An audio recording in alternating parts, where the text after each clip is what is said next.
let's just start with the backstory. The Steve Bannon kid, the brawler, your brother said, right? In what way? Well, I mean, our neighborhood became, it was kind of, white working class, lower middle class, old internal suburb of a old city, Richmond. So it was inside the city limits, very close to downtown, and it became predominantly black in the 60s. And my parents, wouldn't leave. That was our neighborhood. So it was a pretty, it was a fairly tough, north side of Richmond is a fairly tough section of town. And you just kind of, I was raised in a, working class Irish Catholic family, went to a military prep school, and it was just kind of a,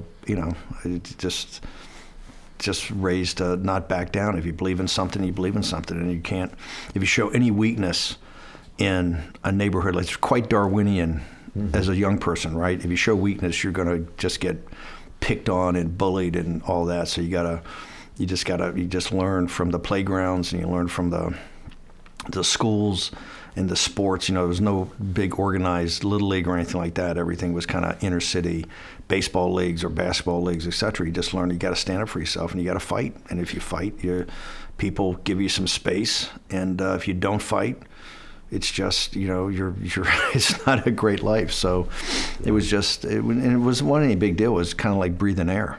So I remember the story about your dad that you told. It almost felt like a one switch gets turned on, and young Steve Bannon, or you're a grown up by then, but it goes to this idea of trust in the government, trust in your company, trust that your dad had for his retirement accounts. And well, look, we're Irish Catholic. The Catholic Church, the Bell.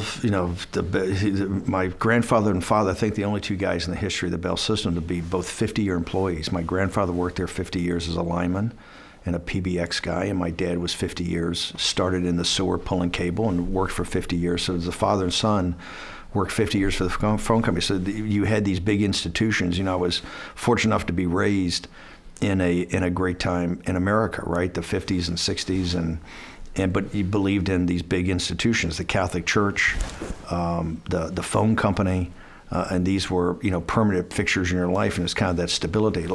I came from a neighborhood that was a little bit tough, but it was not like it was a very solid, great background. As I go throughout the world and meet these very wealthy people I deal with all the time and see their kids, the greatest thing you can give a kid is that kind of basic core loving family that's there and rock solid. So the family, the church, the community, the phone company, these are institutions. And so institutions are everything. It's a very institutional life when you think about it, and quite hierarchical, but it gives you a set framework that you can grow and be, get to be an adult, and there's a real sense of something that's solid there, something that's real. And I think that's what broke down the financial crisis. I mean, my father he would tell me stories back in the Depression about one of the things about his father working at the phone company is that they never laid anybody off during the Great Depression. My dad was born in 1921. And as a very young person, he remembers all the neighborhood fathers got let go. His dad still had a job. The phone company didn't let anybody go. He also told stories about the borrowing against, they had like 1 or 2 shares of stock, which was everything. And they would borrow against the stock to like buy the house and buy, I think the house cost like $2,500 or something in the 30s to build. They borrowed against their AT&T stock. AT&T, the Bell system, incentivized working class people to put X amount of their income away and actually become a shareholder. And being a shareholder in the phone company, that's where my dad's entire net worth was. And so when after the collapse, a couple of days after the collapse, when Kramer went on TV, Jim Cramer went on TV and CNBC, and that morning just goes, hey, if you need cash in like the next 5 years of your life, I mean, he's in full panic. If you watch the video, it's quite shocking. It's shocking CNBC actually let him on. But he's sitting there going, if you need cash in the next 5 years, you just got to sell everything and go to cash, because we don't know where the bottom of this is. And 2 days later, remember, I'd been at Goldman Sachs, and not like my dad asked me my opinion. A couple of days later, he sold all of his AT&T. He would have sold his stock in a Catholic church before he sold his stock in AT&T.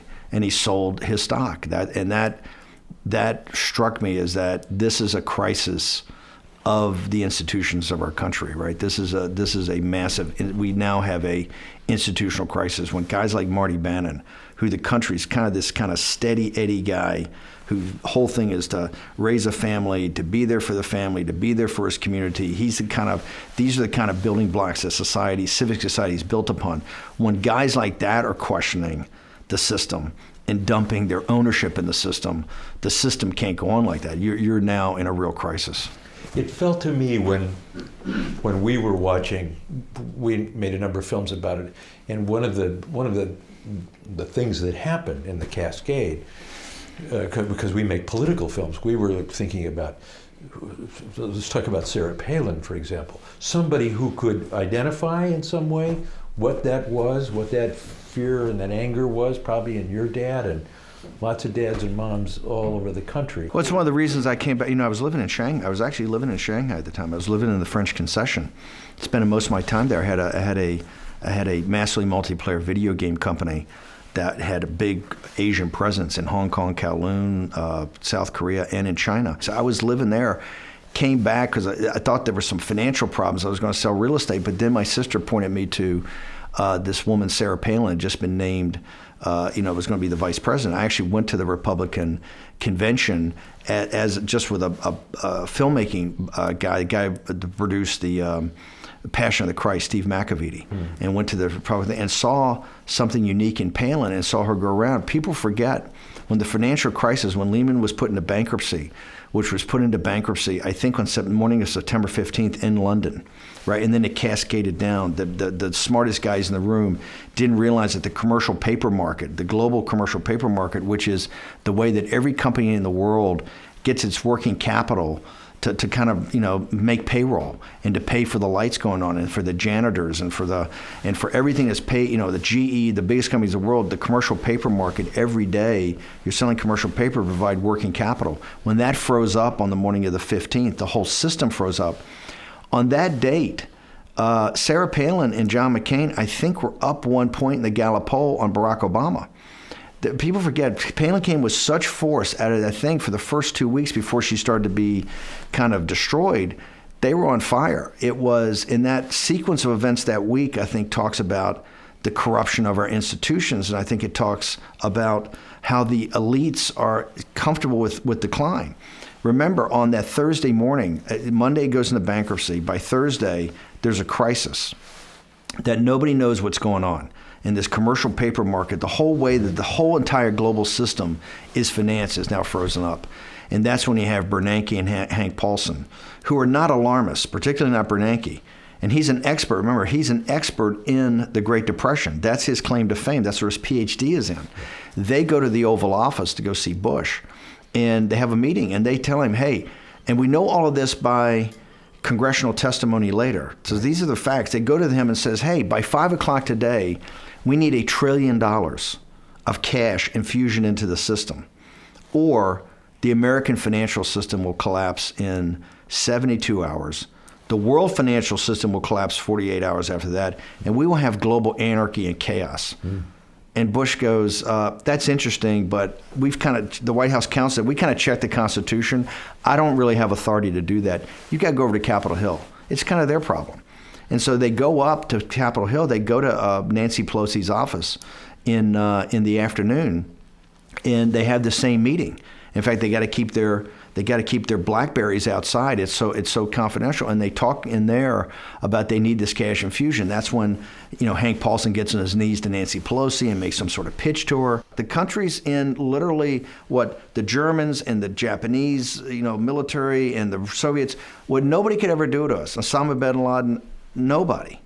We've now done to ourselves. We have literally caused a financial crisis that will bring down the entire system in 72 hours. The biggest revolutionaries that have gone after the United States could never dream of what we had done to ourselves. And so that began a cascade of, and here's the thing, nobody has ever been held accountable for it. Nobody's ever taken responsibility for it. And it just kind of, that's why, that we have never recovered. Well, we've never recovered from that catastrophe. Somebody's been held accountable, which is probably why we have Donald Trump sitting in the White House now. It's conceivable to me, and you and I can talk about it, what happens politically among the group that become the deplorables to Hillary Clinton, the forgotten to Donald Trump. The bang that went off on November 9th of 2016 at 2:30 in the morning was lit in the Oval Office on September 18th of 2008.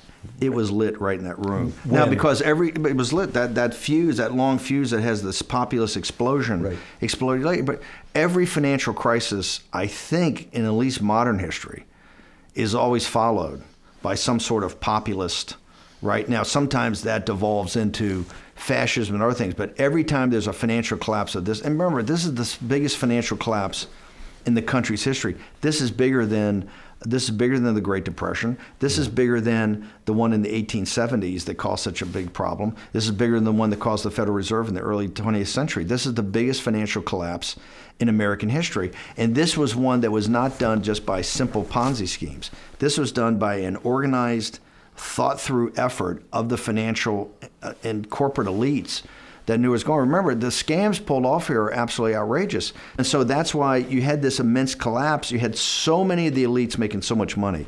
Then when it collapsed, they wanted the taxpayers, the whole thing of the $1 trillion. The Federal Reserve didn't call all the financial institutions together and the corporations say, hey, boys, we got a problem, right? This is a problem, and we need to pass the hat. You got to cough up some cash. Yeah. That $1 trillion was from Marty Bannon. The hit print, right? The hit print, the hit print, but the guy's going to pay for it is the little guy. Yeah. We live in neo-feudalism.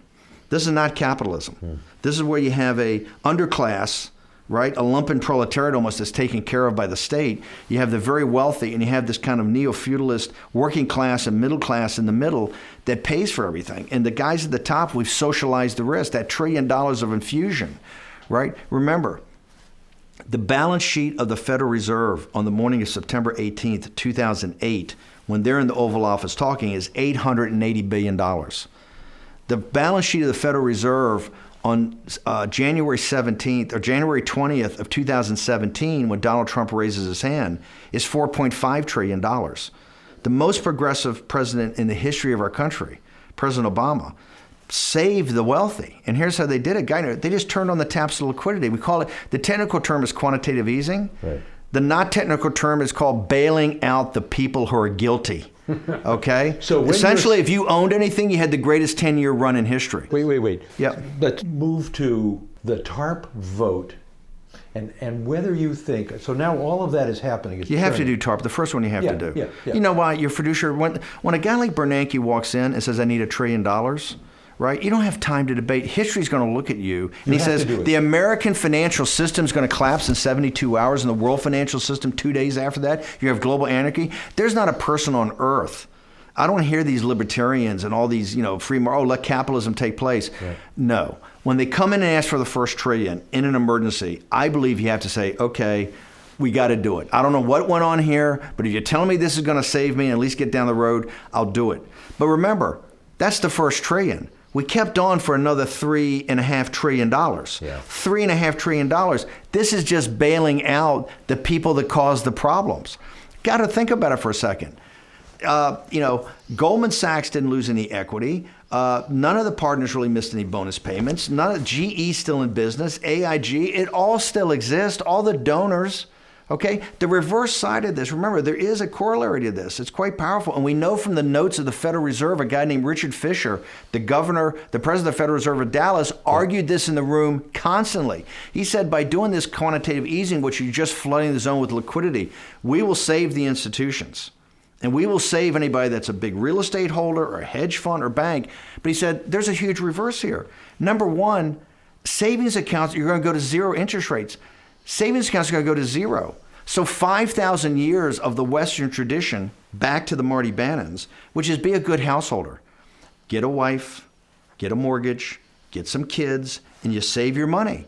Well, now if you save money, you're a sucker because it's broken the trust. That's the trust is broken. If you save money, you're a jerk because you're not going to get any interest payment. In fact, the bank's going to charge you. So there's been you can't put money away to save into the system. Number two, the pension funds. The pension funds are going to be destroyed. Today we have a $9.5 trillion gap between the obligations of the pension funds And what we've earned off the pension funds, why? Because it went to zero interest rates, and the bonds that they can buy have no juice in them. Right? The other thing is public schools and all this. Even communities that are not leveraged can't issue bonds because there's no juice in the bonds because the negative interest rate is 1.5%. We've essentially put the burden on the bailout on the working class and middle class. That's why nobody owns anything. Right. But the millennials today are nothing but 19th century Russian serfs. They're better fed, they're better clothed, they're in better shape, they have more information than anybody in the world at any point in time. But they don't own anything. They're not going to own anything. Okay? And they're 20%, if you mark in time against their parents, they're 20% behind in their income. And there's no pension plan in the future. They're all gig economy. We've literally destroyed the middle class in this country. Okay. And both political parties, by the way, this is not about Republicans and Democrats. Right. This is the way the system works, and this is the way the system comes together to protect itself and to move itself forward. Okay? And so because nobody understands even the rudimentaries of finance, right? And they keep the public kind of economically illiterate, right? This allows to go on, and now we're in that crisis. What Trump understood. Wait, don't go to Trump yet. Okay. So we've created this world of unhappy people. The middle class is shrinking and destroyed in lots of ways. We're going to catch back up with it in a minute. Okay. But now let's go to you, Breitbart, coming out of Los Angeles, coming to Washington with what kind of a plan, what kind of an idea, what was Breitbart in Los Angeles, and what does Breitbart become in Washington? Well, Andrew had been Matt Drudge editor. He had been one of the launch editors for Ariane Huffington and the Huffington Post. He always had a vision of what a news site could be. At the time, he was a blog, right? And kind of people posted stuff that were citizen journalists. Andrew had this big vision of what a real news site could be. We were the blog kind of for the Tea Party, this Tea Party energy, right after the financial collapse in the spring of the next year. In fact, Rick Santelli had this rant, this very famous rant that took place when the first TARP thing was being talked about. And he was basically saying, hey, all the working class people are paying for this, right? That rant initiated these group of kind of disparate people to have a meeting and basically have people come out on April 15th on tax day, April 15th of 2009. That was the beginning of the Tea Party. And Andrew saw very quickly, as I saw, that there was this real populist power in this. This was something totally different. This was not standard Republican Party. This was a whole new deal. And so we started covering that, and Breitbart kind of became the blog site for that. Andrew wanted to do a news site. We were able to raise some money. And in 2011, we closed on the money, and we decided that the center of gravity of our political coverage had to be in Washington, D.C., and we released this house right in back of the Supreme Court, and we called it the Breitbart Embassy. And the reason was we were an embassy in a foreign capital, right? Because everybody told us, we were lectured by guys saying, you're not going to have any access, you're going to have to play the game to get access. And we kind of said, hey, we're going to just kick down doors. How about this? We're going to be totally different. And so we called this place the Embassy for the simple reason that we thought we were in an embassy in a foreign capital, that this was owned and run by the permanent political class. And so a handful of people like Peter Schweitzer and others, Matt Boyle and Andrew, we started this news site. Now, unfortunately, Andrew died tragically, 4 days before the site was to be launched. He was working 20 hours a day to build the site, to perfect it. He was quite a visionary when it came to new media and how people accessed information. And so the whole site you see today was really his creation. He created every component piece of it, including how news flowed through the system, how we promoted things, et cetera. And so that was this kind of rowdy, and remember, the one decision we made very fundamentally, and I kind of was, I think, a big influence on Andrew on this. I said, look, we're attacking Nancy Pelosi and Barack Obama. We're so far removed from having any influence over that, because this time we're a very small site. Yeah. I said, we're the populist, kind of economic nationalist part of this. Let's attack the real enemy. And the real enemy is the Republican establishment. What we're going to do is just go after the House leadership. We're going to go after the Mitch McConnells. We're going to go after the donors. We're just going to go hard at kind of this kind of Paul Ryan philosophy. Why did you think Boehner and Cantor were vulnerable? Because they were vulnerable, because there's a huge disconnect. Remember, the one thing is Democrats they have lined up, they have actually, at least here recently, donors in their base kind of line up. The Republican Party is totally dysfunctional. It's essentially a working class party. The votes all come from working class or lower middle class people predominantly, right? And it doesn't represent their interests. This book written by a guy called, What's the Matter with Kansas, where he kind of walks through how the donor class, the singers and the Kochs, these kind of libertarians, have this entirely different concept, this kind of Austrian school of economics concept that the political apparatchiks, remember the consultant class, the political class around it, and the donors all line up perfectly. Unfortunately, you've got a working class party that, for instance, trade. Mass illegal immigration, which the Chamber of Commerce pushes all the time, and more legal immigration and the trade are just two sides of the same coin, right? The two sides of the same coin, it's suppression of workers' wages. Okay, mass illegal immigration is to flood the zone against predominantly black and Hispanic working class so that you've got unlimited labor pool and you can keep wages down for higher margins.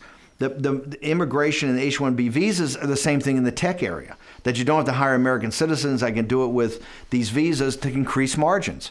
Trade is the same thing. Trade is just you're competing against foreign labor in foreign countries unfairly. And so all of it is to suppress workers' wages and to have higher margins, therefore higher stock prices, therefore more wealth, of which the workers don't own any piece of. And so our thesis was the not just the cultural stuff, but the economic stuff. Right. You have an ability to reform this Republican Party and make it a true populist entity. But they weren't going to let that happen. They were going to resist that in almost. They did, and we took them down. We took down Cantor. Remember, we took down Cantor with Dave Brat. We took the first time in the history of the Republic that a sitting majority leader had ever been beaten. Remember, he was beaten in a primary. That Cantor was up here in D.C. on the day of the primary and schlepped down there last night.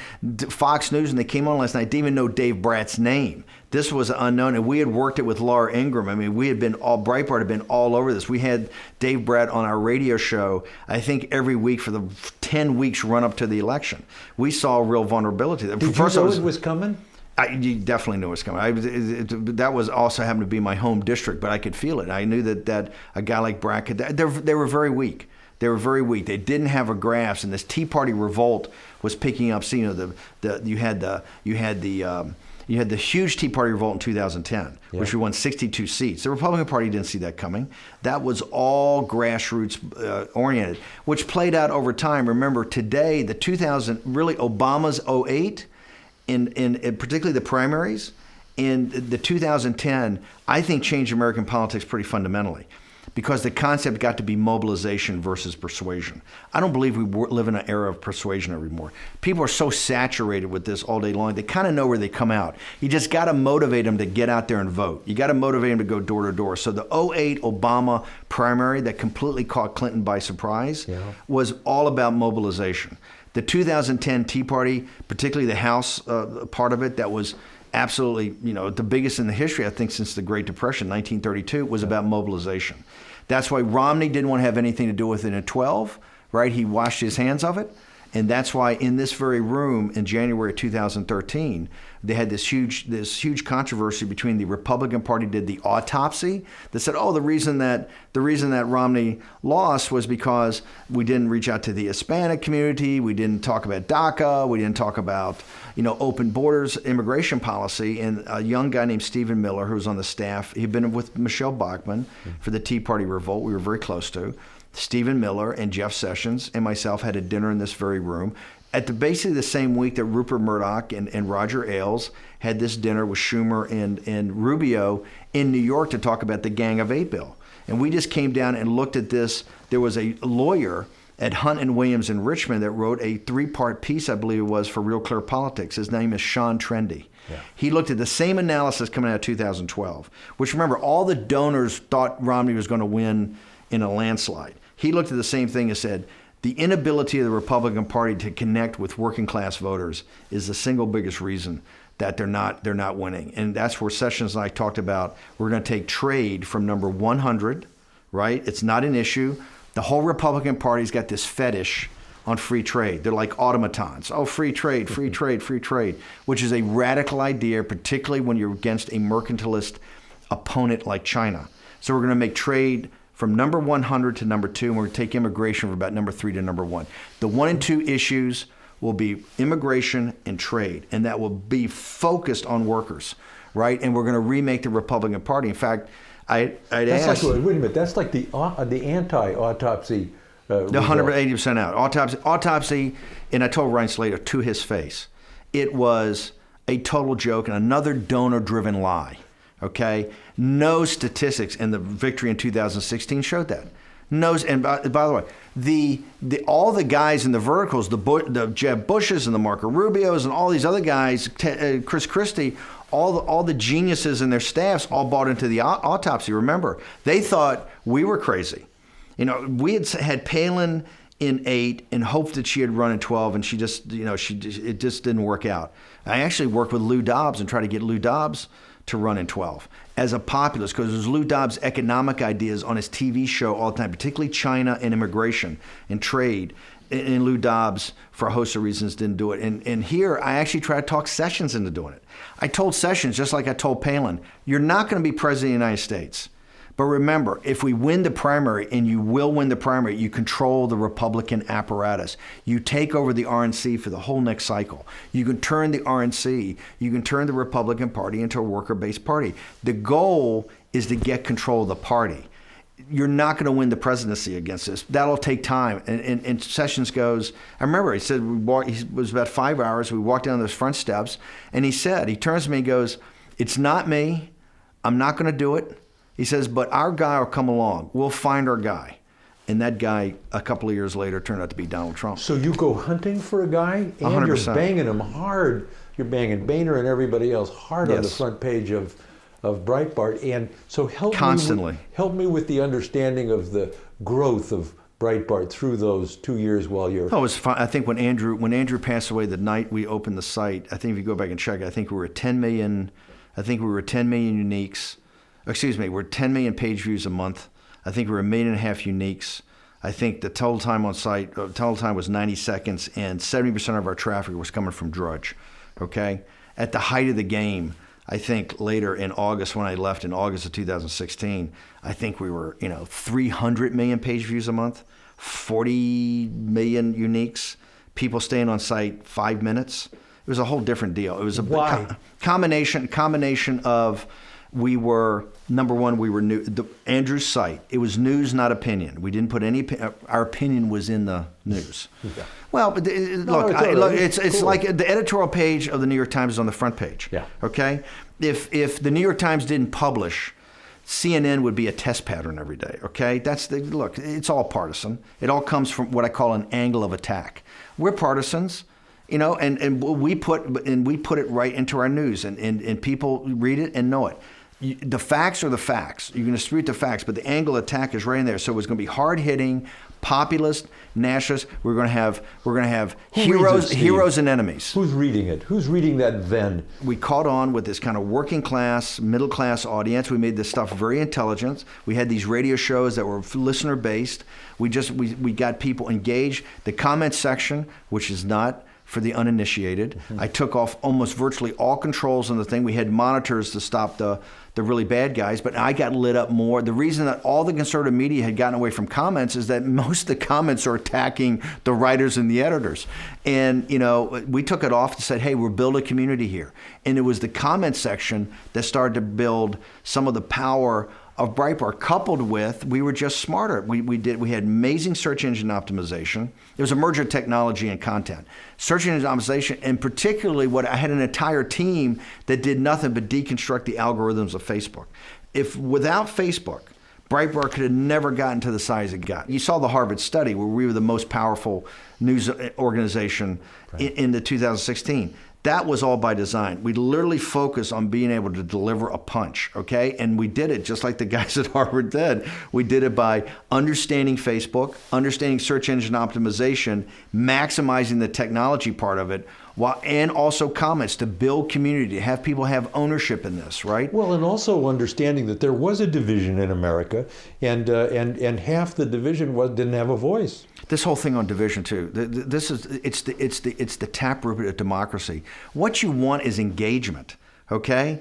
The left was doing it with talking points memo and everything. That you want engagement. We just had in 18 a midterm election. 113 million people voted. Democracy in America has never been more robust. And one of the reasons it's robust is you've got these sites like Breitbart, and on the left you got Talking Points Memo and the Huffington Post that have people engaged. They have people buying in. They have people passionate about this, okay? Now it's permeated not just political culture because of Trump and now people like AOC, et cetera. It's permeated popular culture. We now have the most engaged the country is all about politics. Every dinner party you go to, every conversation you have, Saturday Night Live, all the late night comics. If you look back at Johnny Carson's era, and you look back at the Tonight Show and all this he have maybe a few jokes about Reagan or such at the beginning, but now the heart of the nightly setup of Kimmel and all the Tonight Show and all that is politics. And why is that? You now have people that are engaged. They've bought in, and it's aspirational. It's part of their lifestyle. It's like you wear a certain brand of shirt, you have a certain brand of politics. Right. And this is what I mean by mobilization. We're not in an era of persuasion anymore. Everybody, there's so many, since the social media has disintermediated the traditional media aspects. And that's one of the things Andrew understood, is that now it's part of your life. It's an aspirational lifestyle brand that you're either a progressive Democrat, a reactionary Republican, a Trump guy wearing a red hat, or somebody that believes in AOC and thinks Trump's a devil. That's all fine. You've bought into that, and that's where you go. So people say it's divided. Yes, the country's been divided before, and people got to come to this and make their own decisions. But it's very divided, and the media has definitely added to that by reinforcing and also presenting to people the news in a certain way. Fantastic. So, thank you. That section's done. Next section, Trump, the campaign, all of that. Does he find you or do you find him? Are you two guys looking for each other? What is it? What happens between the two of you? Well, he comes. You know, I in 2010. I'm making these films for Dave Bossie, Citizens United. I just made Generation Zero, which is about the financial collapse, and that's where I kind of made my chops in the conservative media area. We were on Fox. That film is about this new generation that's not going to own anything, right? So I made that film in 2009. So I'm making films. I'm making 3 films for the 2010 midterm, all about, and I'm editing for Bossie, and Bossie calls me up and says, "What are you doing tomorrow?" And I said, "What do you mean what I'm doing? I'm at your studio editing these 3 films and we got to get out in 4 weeks." Yeah. He says, "Well, can you go to New York?" I go, "No, I can't." He says, "Well, you got to go with me. I'm going to see Donald Trump." And I go, "Well, look, I don't need to see Donald Trump. I don't know Donald Trump. I don't care to know Donald Trump." He goes, "Well, you got to come with me because he's thinking of running for president." And I said, "Of what country?" And so I get on the train and we're talking. We go up there on Amtrak, and I said, now, I'm there for one reason. I'm the Tea Party populist guy. I'm supposed to explain to him, because Dave's a traditional limited government conservative. Right. He loves the Tea Party, but he doesn't quite get what this whole thing's about. So he's going to walk through the whole thing of a primary and all the technical stuff. I'm going to add the juice. So we go there, and it's amazing. We sit in the same conference room that 6 years later, the Billy Bush weekend and all this stuff is going to play out. The exact same spot. In fact, Trump and I sit kind of in the same location where the final decision on not doing the TV show is about Billy Bush weekend, which is really what saved his candidacy. What's your first read of the guy? What's his aspect? What did you think? Well, I was not looking, I had no interest in the meeting because I'd never watched the show. I just remembered him as a guy that was bankrupt all the time and a guy Goldman Sachs would never finance, so he's not in my radar scope, just a promoter. I get in there and I was number one, blown away by his presence. People like Palin and Obama and these people, there's something about their charisma and something about their ability to own a room. Trump walks in and he owns a room. There's a presence about the guy that I was not, because I didn't take him very seriously. We sit down, it's a 2-hour meeting. He doesn't know a lot because he's not supposed to. It's not that he's not, it's all about politics and very specific. And he doesn't know any policy, which he shouldn't. He's a real estate guy and a TV guy. He doesn't know any policy. Dave's walking through this. But what struck me, I talk about populism, and I say, I give him the history of populism, Andrew Jackson, William Jennings Bryan, bring him up to date with Ross Perot, everything like that. And he turns to me and he goes, "That's what I am." I go, "What?" He goes, "A popularist." I go, no, it's populist. And he goes, "Yes, yeah, I got it, popularist." And I go, no, it's populist. And after I said it the second time, Bossy gives me the kick under the table. He says populist, I let it go. And then he turns on about China. And we get into this conversation about China. And we talk about trade, we talk about non-trade barriers, talk about the South China Sea, we talk about currency manipulation. Of a 2-hour meeting, the China thing is 20 or 30 minutes long. It's the one thing he knows. And I realize he's regurgitating my guy Lou Dobbs. But I'm telling you, it's the one thing he's engaged, and he's got well-formed opinions. So we leave the meeting. Bossy says, I'm on the train on the way back. Bossy says, what you think? And I'm sitting there going, I've been thinking about it. His thing on popularist, I was wrong and he was right. And he goes, what do you mean? He says, you wouldn't let off on that. That's why I kicked you. And I said, yeah, I was trying to give him the standard thing. He thinks of things differently. He is a popularist. He's not a populist. He thinks about things from himself. And I said, that's pretty amazing. He was actually right and I was wrong. And Bossy goes, yeah, I could tell that. And then he says, what else? What about this China thing? You guys were on China forever. I go, Dave, here's the amazing thing. I can't, in Washington, D.C., outside maybe some nudge at a think tank, have the conversation I just had with this guy in China. Nobody will talk about non-trade barriers. Nobody will talk about currency manipulation. They couldn't pick South China Sea. He talks about the South China Sea. I said, it's amazing to me. He actually has what I think is one of the biggest threats, if not the biggest threat we got coming. He understands China better than anybody in the city. And that is going to be, and he says, what do you think? I said, no chance this guy will run. It will never happen. He'll never run for president. But so you sort of park him. I just kind of dismiss it. Yeah. And later, Bossy gave him 2 things to do. I said, you got to have 2 asks of this guy leaving. And Bossy did. He said, number 1, you've got to give in the maximum, the $2,500, you got to give to every congressman and every senator who's running and make them come to Trump Tower, look you in the eye, shake your hand. It's not a marker, but you're getting into the system. So and I think that came to $500,000 something. The second is you got to write a policy book. And so I would tease Dave. And Dave says, what do you think? I said, there's no chance he writes any checks. 0. And I said, number 2, he'll never write a policy book. Forget it. Why did you know that about him, about the... I know guys like Trump. I just see Trump. He's not right. You're writing him a check. He's not writing you a check. It's not going to happen, right? Unless he's got some sort of problem in a city about a casino, you're not getting a check, okay? Right. Not for some congressman from Kansas. His mind doesn't think like that. You tell that. So I would keep teasing Bossy. And eventually, I said, how's that $500,000? How many of those meetings you had? How many hands did you shake in Trump Tower, right? And eventually, Dave calls me up. He wrote a $250,000 check, I think, to Karl Rove's general fund, like 3 weeks to go, and bitched and moaned about it the whole time. Now, here's the interesting thing. The guy who's a managing editor for me, Winton Hall, is one of the great ghostwriters out there. Once a year, we give him permission to ghostwrite a book. And Winton calls me up at like the end of this year and says, hey, I need time, and this one's going to take a little longer.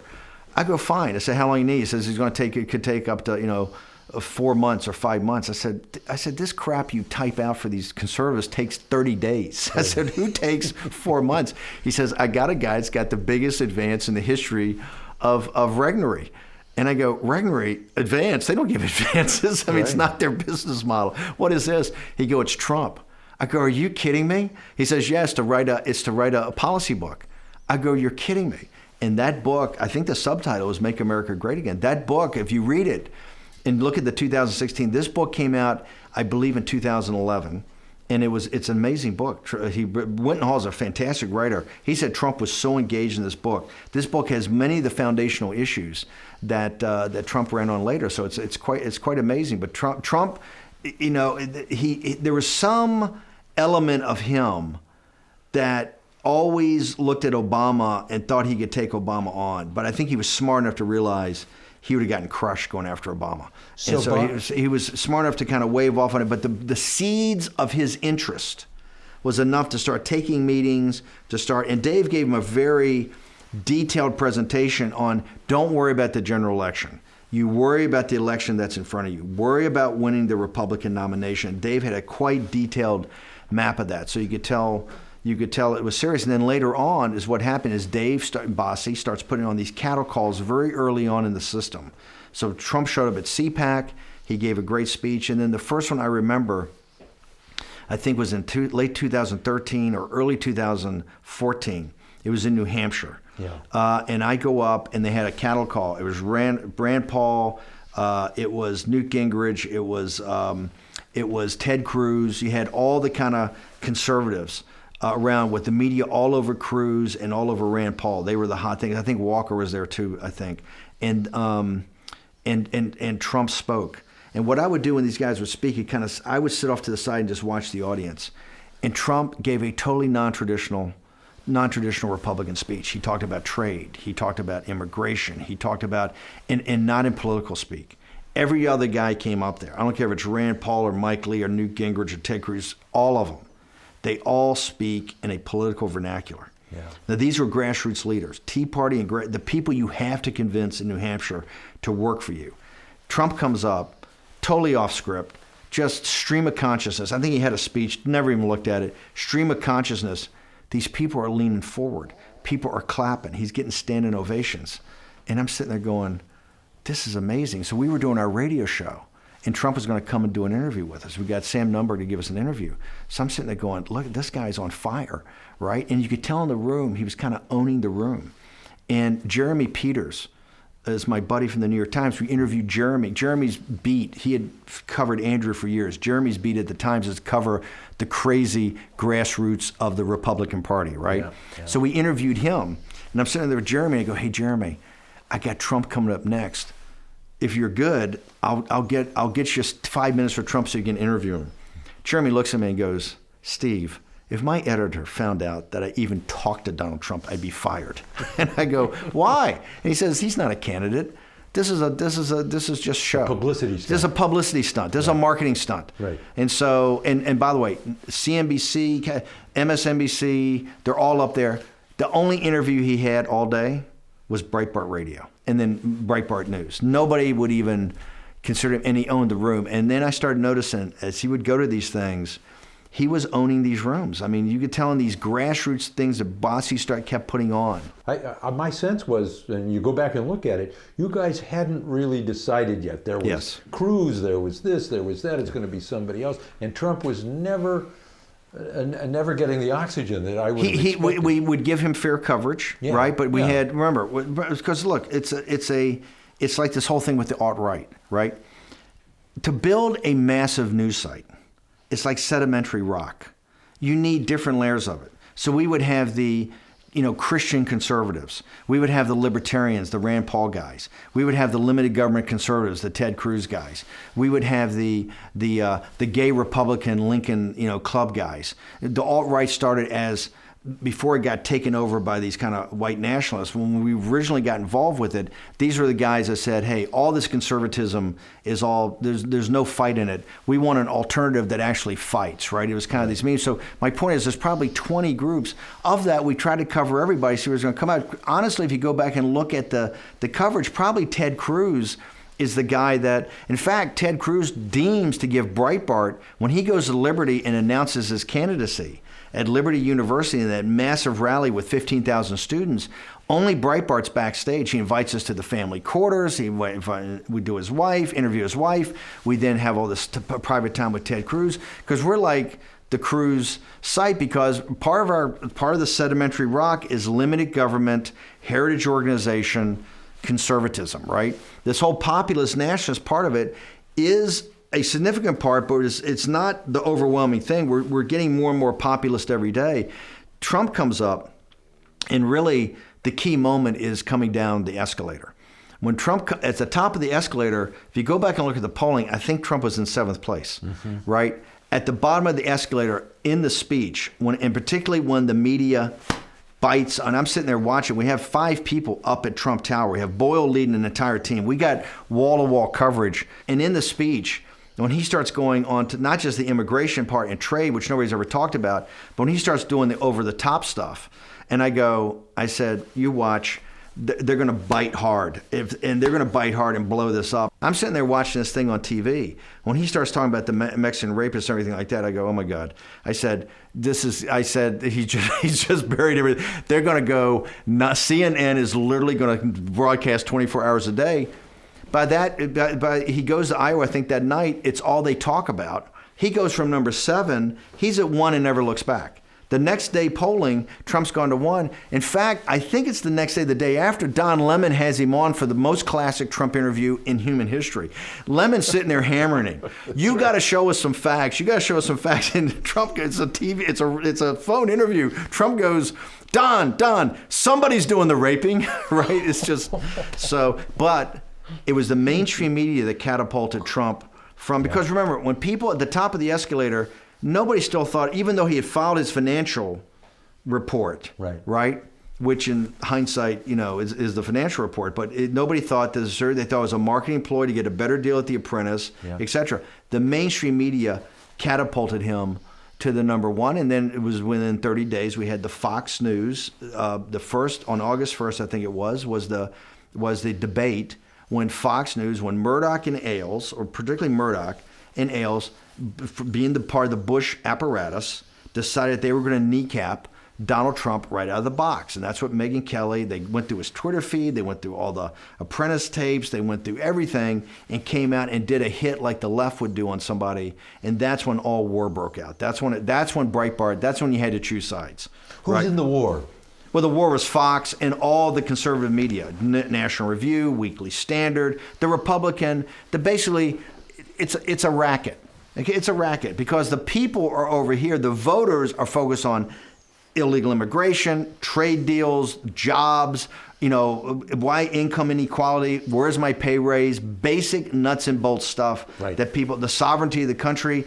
The National Review, Weekly Standard, neoliberal neocons are kind of a donor, beck and call the donors. It's a total disconnect on foreign policy. And remember, one of the powers of Trump and the basic thing is that America's in decline, and the elites are okay with that. This is about managed decline. So whether it's healthcare, the southern border, NATO, China, Iran, pick it, right? The education system, we're in managed decline, and the elites are fine with that. And what's looked at as the Republican elites are okay because they're kind of the junior partner in the punching bag of Obama and these progressive Democrats, and they don't do it. They kind of agree with them at the end of the day. Remember, after 2014, the reason Obama becomes kind of a hero to the Breitbart staff, we call him, honorary honey badger, and because we're humping this thing in 14, Ebola, the border, and all of a sudden he gets smoked in the midterm elections. Okay, what does he do? He calls a press conference for the next day.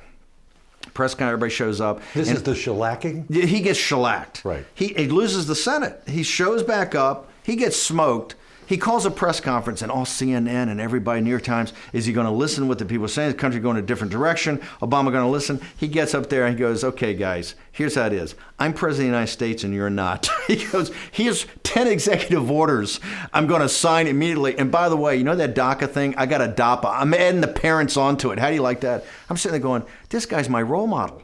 I said, he just got smoked and he comes out and hits you right in the mouth. Right. This is a leader. Remember, Boehner collapses. We get the omnibus. Everything we fought for, we just won. And Boehner does this omnibus bill, gives him Planned Parenthood, gives him DACA, everything he's wanted and more. That's when we realized the Republican apparatus is the Washington Generals to their Harlem Globetrotters, right? You're just set to lose. And so, but that is this thing that builds up. And so when you get to the Fox situation, Fox has chosen a side. It's so evident in that debate that they're there to kneecap Donald Trump, okay? They're there to take him out. And that's when we go, okay, so we run 20 stories on Megyn Kelly. I get Tony Lee and Matt Boyle, my two hammers. They go right after Megyn Kelly. We're going to Linsky her, right? We're going to call her out from the herd and just hit her nonstop. And after about 48 hours, I get a call from Ailes, who was kind of a mentor. But remember, in building Breitbart, I never allowed anybody at Breitbart to go on Fox, ever. I went on a couple times about films. Because National Review, Rich Lowry, Tucker Carlson Time, Daily Caller, none of those guys existed unless they were on Fox. All they're on Fox. Their guys are on Fox. They're a subsidiary of Fox. When Ailes calls them up, they got to line up in a certain way, and this was the payoff. He calls them up. They all got to line up and back in the Megyn Kelly. We're independent. We don't need Ailes. I don't need Ailes financially. They're not going to do anything for me, right? So we never had anybody. I was never on Fox. None of our reporters are on Fox. If you want to come here and get some story and get a Drudge link and go on Fox, you're in the wrong line of work because it's not going to happen. We're Breitbart, and we got our own point of view. We're going to do it our own way. And this is where it came down to. All of the rest of them line up with those with anti-Trump. And Ailes calls me up and says, you got to knock off these stories. She's crying. She's all upset. She's getting death threats. I go, it sounds like a personal problem. I said, we're not backing off. We're gonna put more stories up tomorrow. And he goes, you got to come. What are you guys? He says, no, you're not going to pull what the left pulls. This is the typical drive-by. You're going to go into a guy's Twitter feed. You're going to go into 14 years of a show, and this is what you're going to come up with is Rosie O'Donnell. It doesn't roll like that, okay? We're all in now, okay? And if you don't like it, that's your problem. Because I don't owe you anything. You have no bearing whatsoever on how we do. What were the stakes for you, Steve, at that moment? Well, the stakes was the countries. To me, it's about the country. You finally have somebody in Trump that is now giving voice to kind of this voiceless working class and lower middle class that's had no representation. They've been voting for Republicans that work exactly against their economic interest. Look at these trade deals.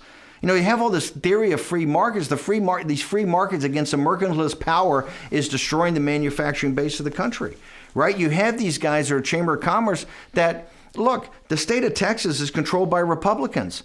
You know, you have Republicans, why can't you shut down the border? The reason is they want the labor. The Republican Party donors want the cheap labor. That's the point. So you finally have a guy that's speaking in a non-political vernacular, and you can tell is connecting with people already in the rallies. I said, this is our guy. He's a very imperfect instrument, but he's an armor-piercing shell, okay? And here's the other thing. They're scared to death, right? They don't know how to handle this guy. And remember, he's against this Republican primary. There's 16. This is the flower of a generation of $1 billion put in by the Kochs, put in by the Singers, put in by the donors, the Heritage, AEI, every vertical. You got Bush, you got, for the libertarians, you got Rand Paul, for the neocons, you got Marco Rubio, for the big government conservatives, you got Chris Christie, you've got Ben Carson. You look across the board, these 16 in every vertical, it's the best we've ever had. It's a hell of a field. And you got Trump. And Trump is going to tell the guys, he's going to go through this thing like a scythe through grass, right? Because he's talking about what the voters care about. These other guys are kind of, mumbo jumbo and all this stuff that you can't win national elections anymore. The kind of the Heritage Organization talking points, the Paul Ryan, limited government. It's fine in concept. You can't win places like Wisconsin and Michigan and the big heartland states in this country to win national elections. You showed that with Romney. Romney and Paul Ryan. Paul Ryan got smoked by 9 points in Wisconsin. Okay, here's a guy that could actually get Reagan Democrats, could actually get low propensity voters. You could see it line up at that time. So we went to Fox and ourselves went to war. And I have tremendous respect for Roger Ailes. He just sees the world differently. They think Trump's a disaster and is going to blow up the whole thing. And remember, Roger worked for the Bushes. This is a totally Bush mindset, right. Okay? The Bush neoliberal global economics, neocon foreign policy, which is the elites that are leading us in decline. Trump is a total rejection of that. And they're not into the rejection business. They're not into disruption. And Trump is a huge disruptor. He sends his lawyer down here the next day, who I know pretty well, his personal lawyer, to come down and kind of like in The Godfather, give me some bad news. You guys have got to stop. This is going to start getting ugly. And I said, we're not stopping. I said, we're all in. We're a populist nationalist site, okay? And this guy is the populist nationalist candidate. We're going to do the news. We'll do it straight. But we're not, and we're going after Megyn Kelly, okay? Because she's bad news. I told Ailes in the second phone call, I said, look, you've created a monster. Don't think that monster's not going to turn on you one day. I said, she's out of control, right? And we're going to take her on. And so we kept pounding every day of anti-Megyn Kelly articles. And of course, if you look at the comments section, these things are getting 10 and 15,000, 20,000 comments. The whole Trump, all the Pepes, all these Trump guys were pounding in here. And it caused a problem. But it started to stay with Fox, I think, started to get the joke that this guy's eventually going to be, going to be a real guy. And so throughout the fall and winter, it was this intense kind of battle. But we had his back the entire way. So let's talk about the Access Hollywood moment back in that conference room, sitting there. Tell me what you said to Trump. Tell me what you thought when you heard it. Take me, in there. So we finally had Trump very engaged in. Let's say this: when I got there in August, debate prep was not exactly top of his list. Trump as a student would be your roommate. He's what I call a game day player. He's not a guy that's going to every lecture, getting the books, the textbooks, and reading the notes, okay? Right. He comes in the night before with a pot of coffee, learns what he's got to learn, goes in and gets whatever grade he gets, right? I know that guy. So Trump is very engaged because this is the second debate, and it's the one that's going to be in the round. This is when he's not going to be anchored to a podium. He can get out and kind of, you can see the chemistry and stuff like that. So this is the one, and we're actually doing real prep. And that day we're up in the 26th floor conference room, and it's Friday afternoon about 2:00, and I'm sitting there going, this is we're closing. We're still losing, but we've closed. We're like 12 points down, or 10, or 16, whatever thing you take in mid-August. We were way down. We've been closing it ever since, and so we're competitive. And all of a sudden, Hope Hicks shows up outside the glass thing, and she's giving me the signal. And so I step out, I go out, and I read this thing. She's got this transcript. And she's like about to cry. She goes, "Oh, this is terrible." I go, "What is this?" She goes, "Oh, they got some videotapes or audio." But I look at it and I read it. The first time I read it through, it doesn't look that bad to me. And I said, "What are you so upset about? What is this?" And I said, "The Washington Post is going to publish a story in an hour." And I go, "What's so bad about it?" And she goes, "Well, look at it." She says, "I'm going to grab him by the pussy." And I go, "Oh, maybe I haven't focused on that." So I look down and go, "Oh, okay." So I call Don McGahn, who's our legal guy. Yeah. And so Don McGahn's going to call the Washington Post legal department. I'm going to call like the editor. And I call the reporter. I don't want to talk to you. I give me your boss. I'm the big shot. Give me your boss. Right. And I go and I said, "Look, here's the thing. You got this thing right here. Give it to us. We'll authenticate it. We'll do our thing and authenticate it, and we'll make sure we'll come back to you. And it may take a couple of days, but by Tuesday, we'll be back to you and we'll authenticate if this is really Trump and it hasn't been modified or anything." You want to like get beyond the debate. Thank you. And I said, "We'll authenticate it. I'm like this big shot. We'll authenticate it, and we'll do all this." He goes, "Hey, look, dude." He says, it's 3:50. This thing's going up in 9 minutes. It'll authenticate itself." Boom, that thing hits, and we're sitting in the conference room. And on video, I didn't quite realize it was audio and video. In video, it's pretty powerful. So everything shuts down. Pretty powerful. Locker room talk. Yeah. And so the rest of the day, we got to figure out. Now, I got a little something. Understanding this is the time that he's going to have Hillary Clinton on a stage with him and Bill Clinton in the audience. What I had done is that months before, with a guy named Aaron Klein at Breitbart, it was about filming and getting the actual women that Bill Clinton had sexually assaulted. And even in that, we had a special guest, the young woman who Hillary Clinton had, the rape victim that Hillary Clinton defended, the rapist.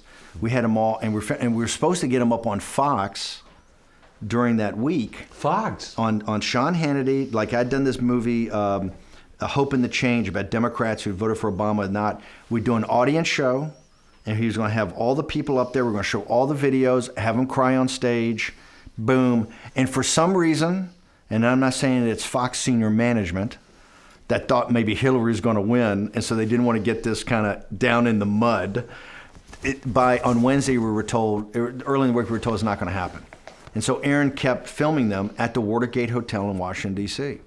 And so as soon as I saw that, this is now, I think, 3 or 4 o'clock on Friday afternoon, I called Aaron and I said, check and see if they're available to come to St. Louis, right? And he checked, said they'd love to come to St. Louis. I go, fine. Aaron was going to put these things up on the Breitbart site, the filmed interviews of these people, because Fox wouldn't do it, and Drudge was going to link to it. It was going to be up Sunday morning, and somehow would get him there. So I got a little thing in my back pocket I'm not telling anybody about. We go in there, and it's kind of a disaster. We're trying to figure out what's going on, and we're being inundated now by the Republican Party. So the first thing we do is, okay, Trump's going to answer this, and we're going to do a video, right? To have him answer, at least buy us some time. Right. That's the thing they call the hostage video, right? We finally get it done, I think, at midnight. it is a fiasco. We have tough time technically. He has to read it off a screen. He's editing the thing. And I actually, when we look back on it, I actually think it's a work of art. Let's say this, the general journalistic community did not agree with me at the time. They're going like, who put Trump in this little box, right, with a fake New York City background in a hostage video? But I think it does. So that gets us through Friday. Next day, we're going to have a high command meeting. Wait a minute, on Friday, Ryan and all, is that when Ryan runs and lots of other guys run They're away? starting to run, but they don't run to Saturday morning. You're getting, but listen, I can tell the dam's about to break, right? We're getting inundated, nonstop calls, and poor Reince is sitting there. In fact, Reince says, hey, I'm not going to stay for the shooting of the video. Let me get back to D.C. and calm things down. Right. And I go, fine. And I said, but, we got to be back up here tomorrow because tomorrow's going to be Dien Bien Phu, right? We're going to be under siege. So we set a meeting for 11 o'clock in the morning. And by that morning, it's starting to, we're getting Condi writes, everybody's, they're punching out of the ticket. They're off this thing, out. And Reince says, I call him, he's on the train. Fine. We get there, it's about 10 minutes to 11, I think it is. No Reince. And we're going to have the meeting up in Trump Tower. Okay? And this is how serious it is. Jared and Ivanka, who are very observant, Jewish, observant Jewish people who really take the Sabbath very seriously, and all the campaign have never taken off. They actually, that night, are around for the shooting of the video, and according with their religious beliefs, but they actually do everything and come back up the next day. Everybody, so the whole high command is going to be there. And there's no Reince. And, I get Reince in front, I go, where are you? You got it, where are you going to be? He says, well, I'm at Penn Station, but I'm going to get back on the train. I go, what do you mean you're going to get back on the train? He says, look, I've talked to the donors, it's over. I can't, if I go there, I'm going to get fired as RNC chair. And I go, dude, you're showing up. And he goes, I can't do it, man. It's over. This thing's over. Oh. And I go, what do you mean it's over? It's not over. We're going to power through. He says, you're not going to power through. This thing's over.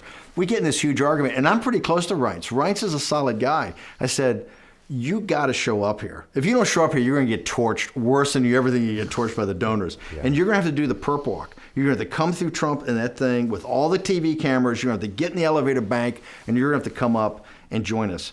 And he does. And so we get up there, and then, it's Rudy and Christie and all the traditional politicians are saying it's over, and you gotta, Trump's going around and saying, give me your percentage, and what do I do? And they're all like, 0%, 20%, and they want to have him go on 60 Minutes. They want to have him, Kellyanne comes with an idea that David Muir would come in, would do a live ABC News thing, and, with Melania and Ivanka, and they're not interested. So the whole thing's kind of a fiasco. So he finally comes around to me.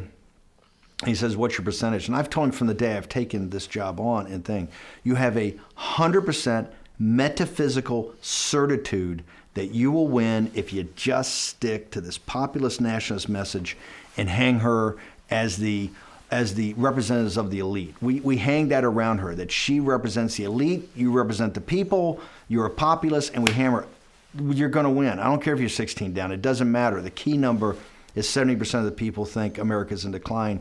You're going to return America to her former glory. Comes to me, he says, what do you think? I said 100%. He goes, 100% what? I said, 100%, you got this. It's a metaphysical certitude lock. He goes, knock off with the 100%. He goes, I got to hear your real number. I go, it's 100%.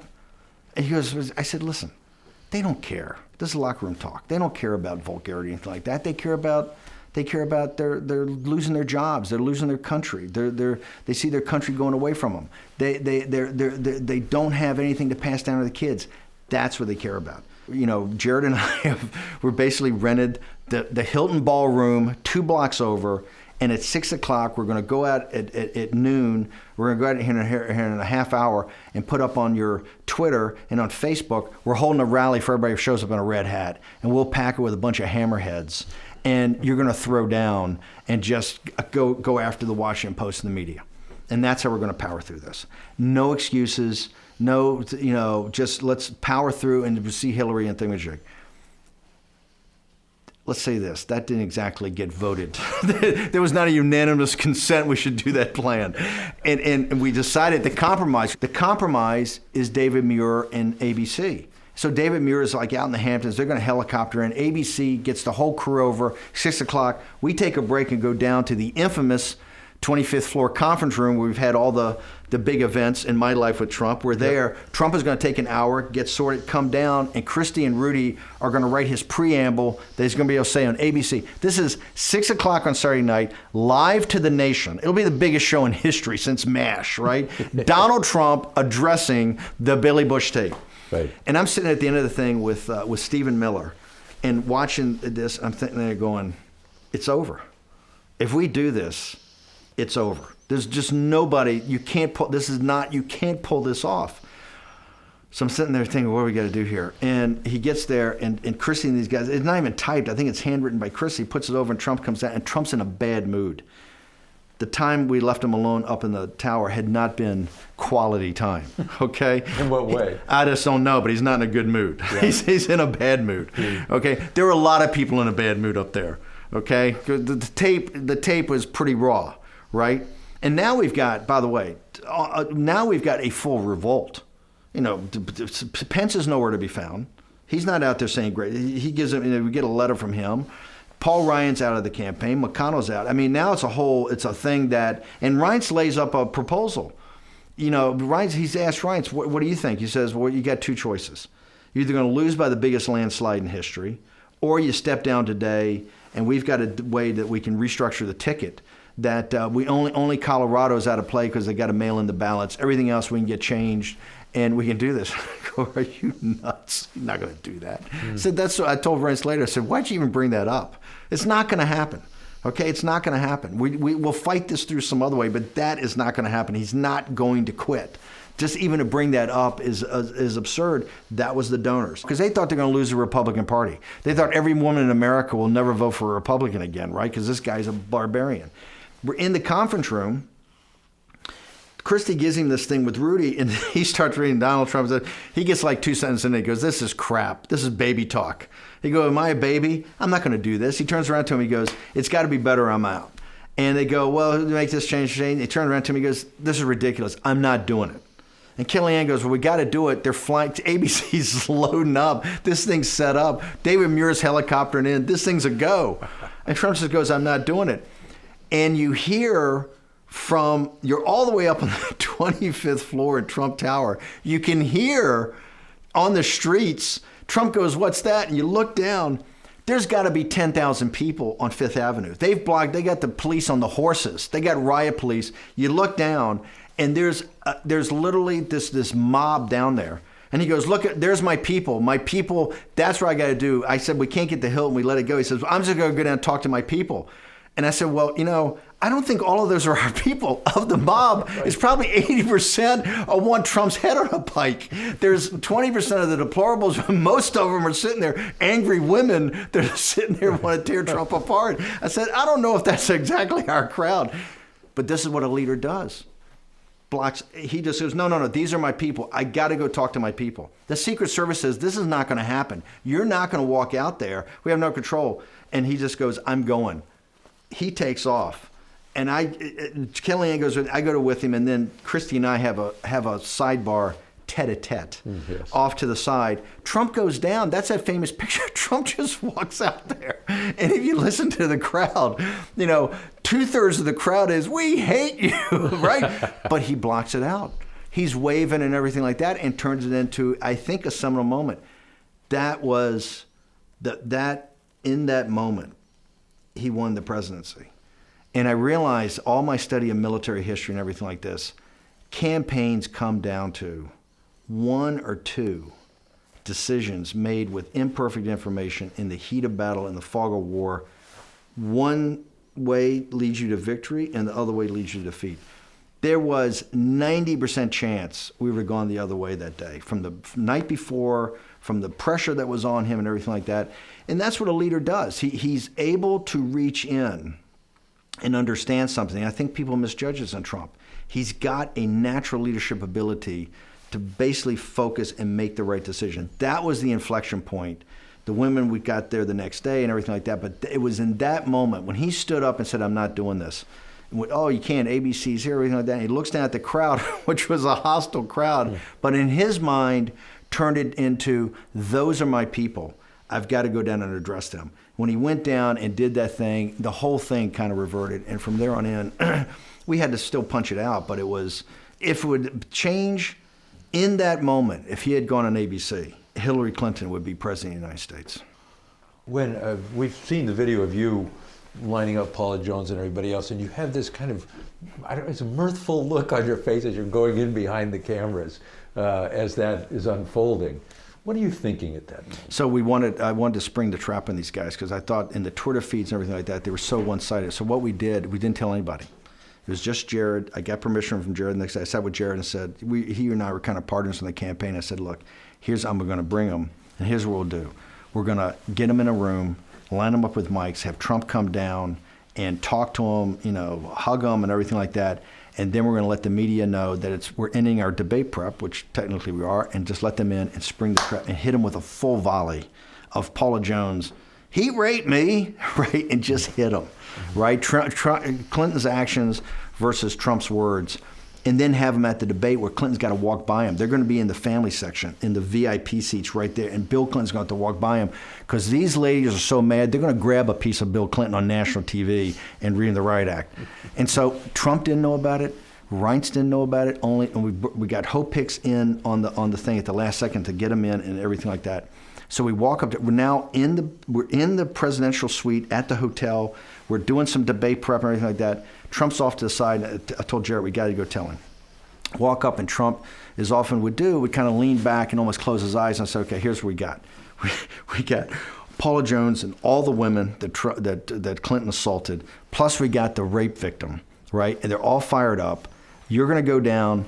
The media knows you do debate prep. You're going to spend 10 or 15 minutes with them, hear their stories, commensurate with them, talk to them. Then you're going to sit in the middle. We're going to open the door, and they're going to come in, and we're going to fucking hit them, okay?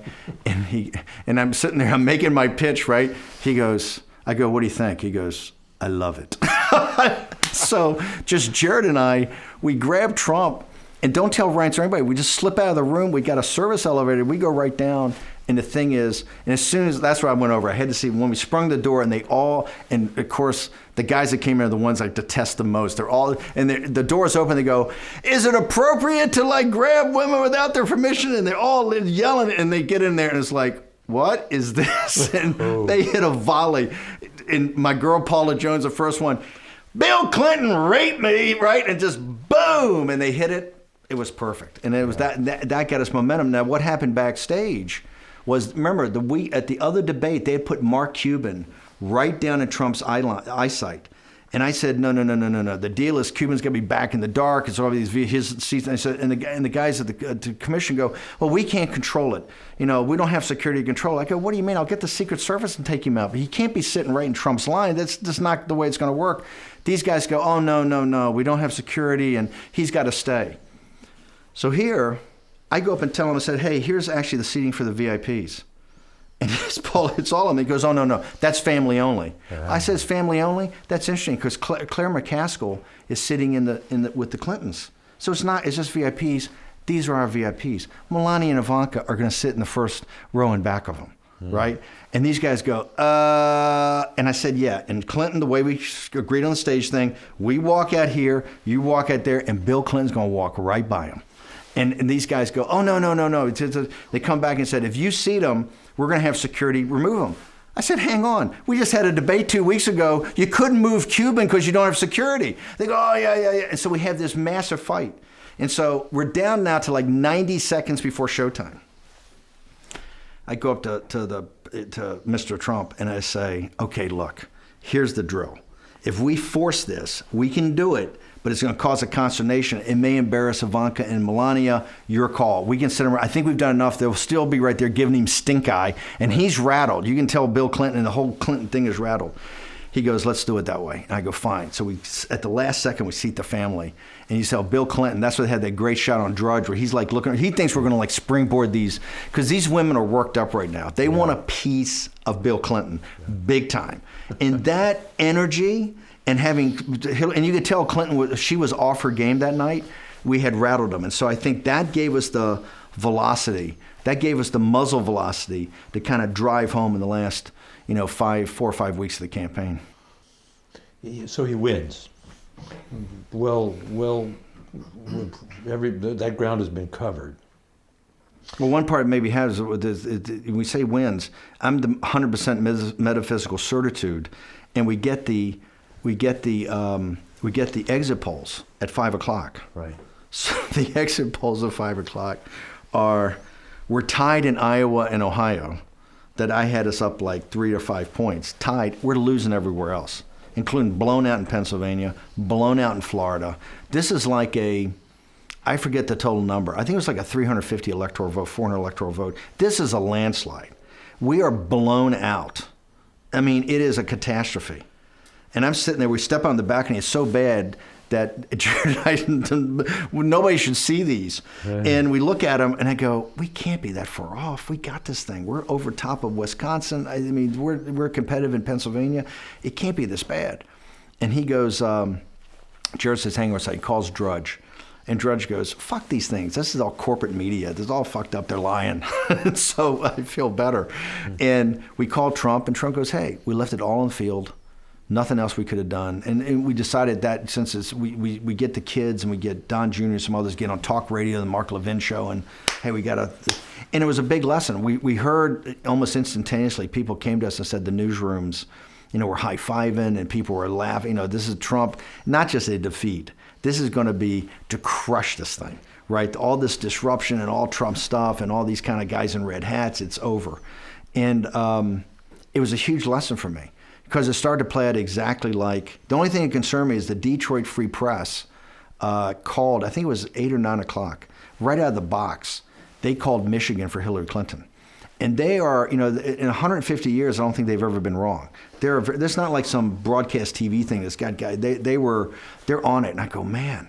I said that's that because I think we're going to win Michigan. Michigan, I got, we got this, and I think it was around midnight. It was right after Ohio and a couple others came in. We had like 5 states that hadn't been called.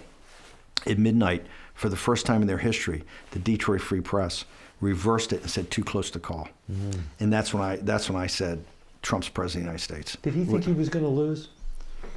I mean, no, he's so competitive, not going to lose. He was so competitive. But of course, the drumbeat. Got to remember, every day on Morning Joe, every day in the New York Times, we're the island of misfit toys. Because I'd never been in a campaign headquarters in my life. Kellyanne had never run a campaign. She's a pollster, right? We're just this group of, it's a grab bag of people. Now, we could see, particularly in these kind of working class districts, that's where we kept going back to Wisconsin. That's where we kept going to Michigan. Remember, in Wisconsin, Paul Ryan wouldn't campaign with us on that Sunday because he says, we're going to lose. I can't take 2 national defeats. And we don't go to Wisconsin because Ryan won't be on the stage with us. The key thing is that the algorithm, first off, 2 things. Number one, there's a lot of people that vote for Trump that will never admit to voting for Trump. That's one of the reasons the exit polls were wrong, is that they won't admit it even if they voted for him. The other was the algorithm, the Detroit Free Press, was that from the urban areas, that they extrapolated out the algorithms of the rural areas, and that's where Trump overperformed in kind of small town America, right? He overperformed where we had kind of focused. And so those 2 things had the exit polls wrong. And that led to this massively surprise where the whole media was so joyous at the beginning of the night. And then it's starting at like 9 or 10 o'clock, you could tell that this thing was going in our direction. Let's go to the inauguration, what a lot of people call the American Carnage speech. You write that speech? No, the president wrote it, but Miller and I had. The inauguration speech was there were 2 speeches that week that people don't focus on the other. There was President Xi goes to Davos on Tuesday, I think. He gives a speech on globalization. In Trump's speech on Friday, it's called the American Carnage speech. Maybe we should have realized in writing it that would be the takeaway line. But the takeaway line, and I don't want to sound this too highfalutin, but it was structured a little bit on Lincoln's second inaugural. Lincoln goes back through all the causes of the war, right? He talks about his previous thing and what had happened in the country. And then he ends with this very powerful phrase, and then war came. And he pauses, and he does the rest of the speech. Our whole thing was to build up with the president about how the elites had not taken action, that the country had gotten this thing. And the punchline was, now comes the hour of action. Boom, you lead down to that, hit with the hour of action, and then Trump talks to what he's going to do. Obviously, we had the American carnage line in there. But it was really, if you look at the two speeches in hindsight, it's really it's one is pitching kind of this globalist system where you have a center of power that happens to be in China and administrative units throughout the world. And Xi's speech is very particular that the problem in the world today is caused by populism, it's caused by nationalism, it's caused by this. Trump's is a defense of essentially the Westphalian system. It is a defense of the nation state as the unit of government, as the unit of how we're going to govern ourselves with the citizen, a free citizen, as the basic unit of that. And so that speech, which Trump works on intensely in Mar-a-Lago, and this one, because Trump would not practice the rally speeches, we'd have it up there and he would go off script. Here he practiced over and over again, including the night after all the balls and everything. Stephen and I were cleaning it up. We had the exact same, because we had been on the stage to make sure everything was perfect. We went back to Blair House, and we actually had the exact podium in Blair House in one of the old libraries there. The president came back at like midnight and practiced a couple more times. So he was very bought into this thing and kind of owned that speech, which I think is still one of the most powerful speeches. He conceived this thing. I remember in Mar-a-Lago, he's working on the lines, we will form new alliances and create new ones. Or excuse me, we will form new alliances and rejuvenate old ones.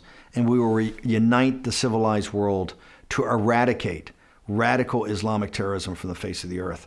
And at the time, I kind of said, hey, that's a big check you're going to have to cash. But this was his focus on the destruction of the physical caliphate of ISIS to start off with, and he wanted that in there. And that, I said, that line is going to be read back to you many, many times as you go forward. But he was adamant that certain elements of this thing had to be in there, and he got him in there. So it's just, this was very much his speech. We went over this thing, and he would edit as we went, change it, recraft it, etc. So it's the amazing thing a lot of people talked about. We talked about it in the beginning of one film at least, which was, there you all are there's Washington, there's the administrative state in a lot of ways standing behind him, and he's delivering a speech that castigates in some ways, in lots of ways, the elite Washington establishment, and they're right behind him. I fully expected him at some moment to turn and point back at them. I told Stephen, I said, the only problem we've got here structurally, as you look at it, this whole thing's being built,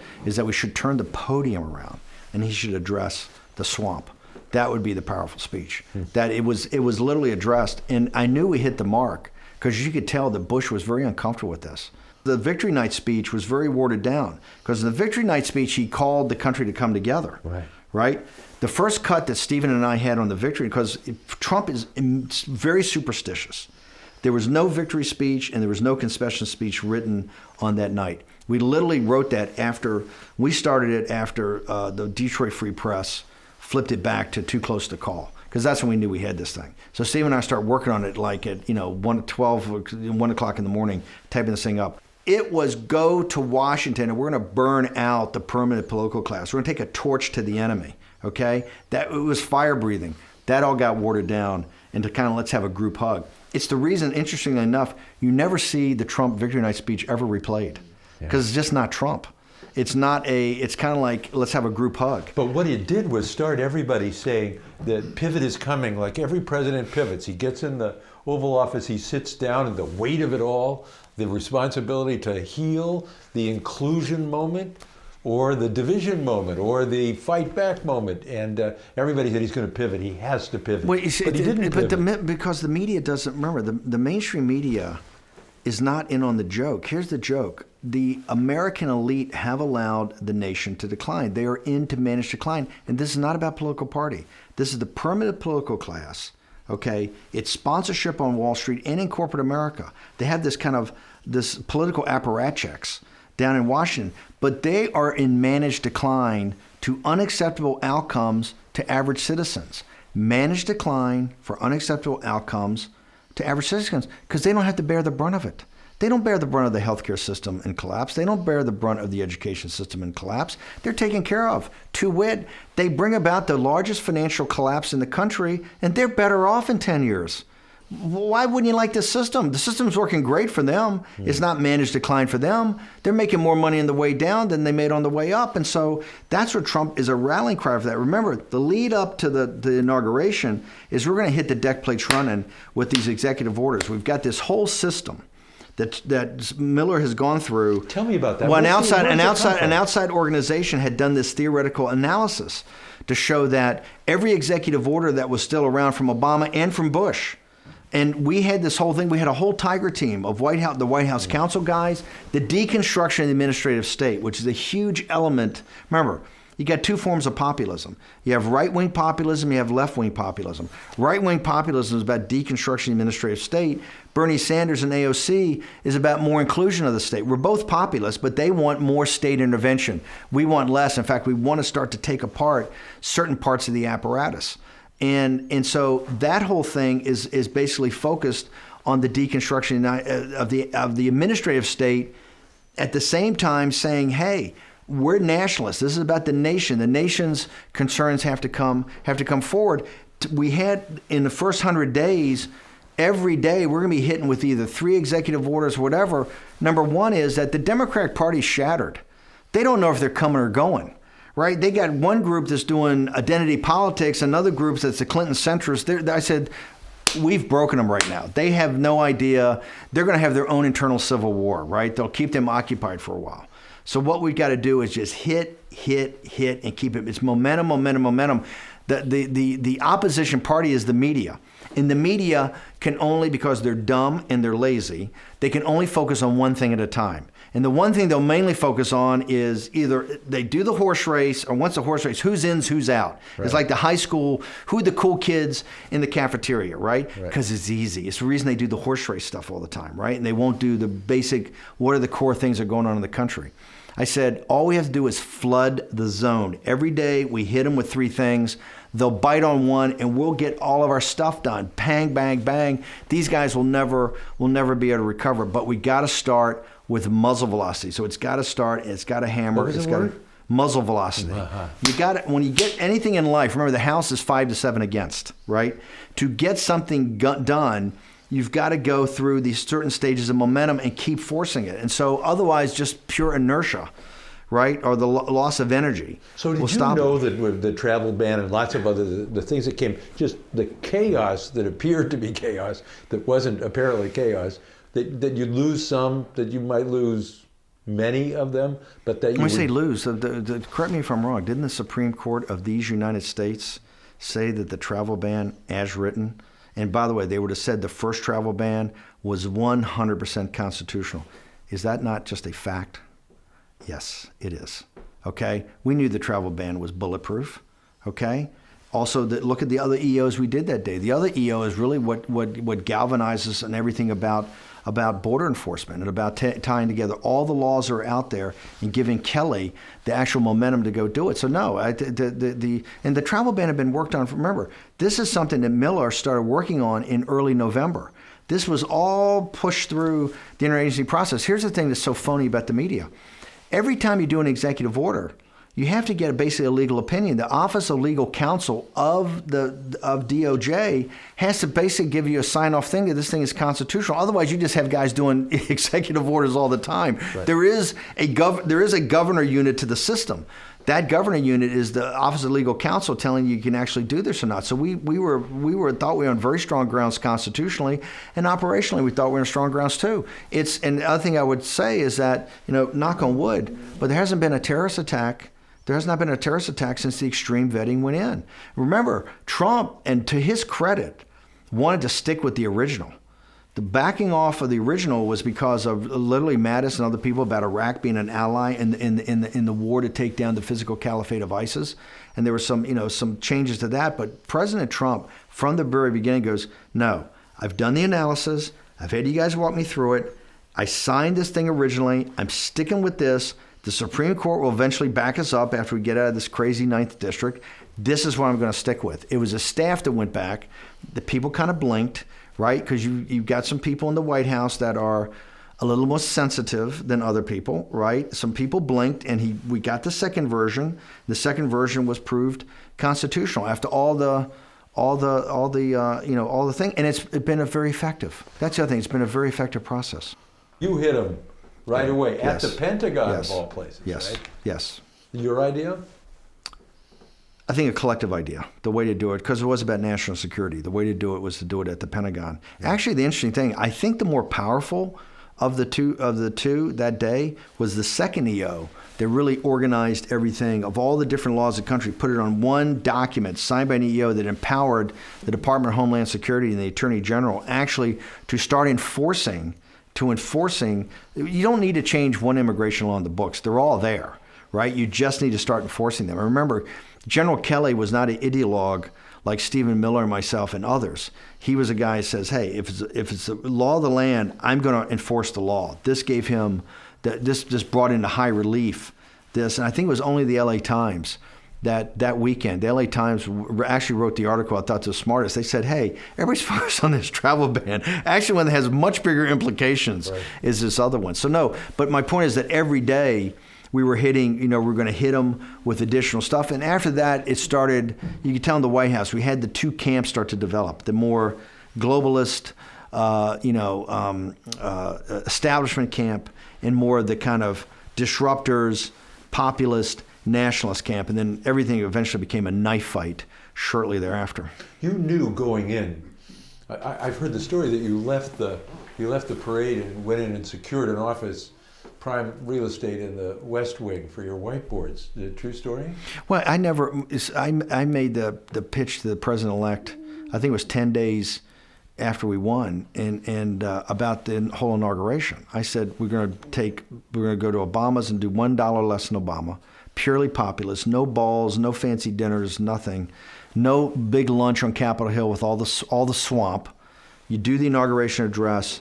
You immediately get in so the people don't freeze. We go right to you go right to the White House immediately. My thing was that very first act would be move the embassy to Jerusalem, and then we come back to Capitol Hill that night, and you have a joint session of Congress, and that's when you just repeal Obamacare on national TV right there. We just do it, and we're at work.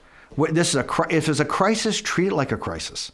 And then you have one ball, it's a military ball, and you and Melania go dance, and that's the inauguration. And they'll talk about it forever. And the message message is, it's a crisis, we're at work, everybody, we're here, and we're driving this. Donald Trump's president of the United States, now comes the hour of action. There's been enough talk. I won, it wasn't close.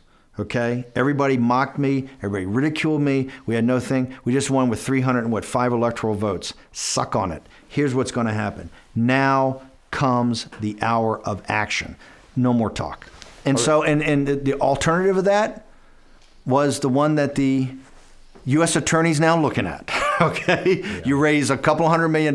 My whole pitch was, you have done something that literally is a miracle in modern politics that even Obama couldn't do. You have literally come to this office unencumbered. You don't owe anybody anything because big donors are rational human beings and they thought you were going to lose. So we didn't really raise any money from anybody. It was all small dollar. Essentially, you're totally unencumbered. You don't owe anybody anything. You can have an entire populist program unlike anything in American history. Every dollar you take from to have a party, we won with no money. Now you're going to have a party and borrow money that every dollar is going to have $10 associated with it, with some guy's going to have his hand out. Why would we do that? Why would you do that? Why did they do that? I have no earthly idea. I don't know. I think they pitched, what the pitch was is that it'll be very classy. It'll be all your followers would love to come to it. I mean, it was a sensible pitch. But from that time forward, I didn't go to one coffee. I didn't go to one dinner. No more times than the email. I said, get it off. I don't want to know about it. I'm going to work on the speech with him. I'm going to show up to see the speech, and then I'm getting up to the White House, and I'm going to go to work. Get my office and go to work. Give me some white, just like, put whiteboards up. That's all I want. We're going to just put the campaign promises up there. That's what we got. And we're going to check off that we'll have an EO associated with or legislation with every campaign promise, and we'll be fine. When did you know you were in the knife fight? The first wake-up call is when everybody didn't say on the victory address, "Oh yeah, this is amazing. This is great. Why don't we do this?" It was kind of, "Yeah." I said, no. This is like a Trump rally speech, right. And it was all, we should bring the country together. And to me, look, there's times for that and there's times not for that. Okay, we didn't win an election to bring the country together. He won an election to basically come after the permanent political class and the elite in this country and hold them accountable for what they've done. They've then taken off the backs of the taxpayer, the little guy, and they saved themselves with this explosion of the balance sheet of the Federal Reserve, which is just free money for them. They've destroyed the pension programs. They've destroyed the ability to save. Nobody owns anything. They have a neo-feudalistic system. Yes. It's not time to bring the country together. It's time to take on the elites in this country, take the torch to them, hit them with a blowtorch. And that's what the Trump, and look, my only time in the White House, the only thing and I never apologize, but the one thing I look back in hindsight, I wasn't tough and strong enough. We should have been much harder. Okay, I should have fought harder for some of the things. I'm not saying I compromised on, but I said, okay, if that's the way it's got to be. I should have been tougher.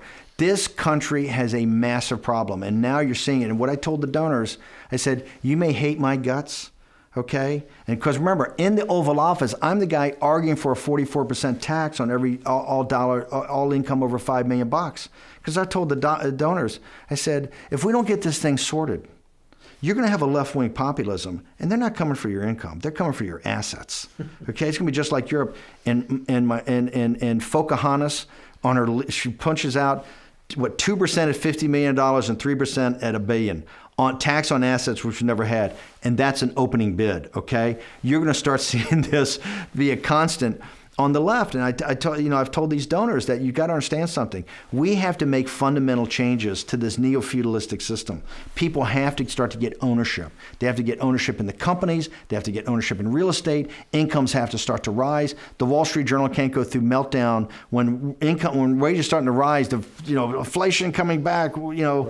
Incomes rising. So there has to be fundamental change. And so I knew right away that something was going on. There were all kind of knife fights during the transition. But it really got ugly after about the second week in there. And it really started getting ugly, not about immigration. They were ugly. The biggest fights were about China and trade.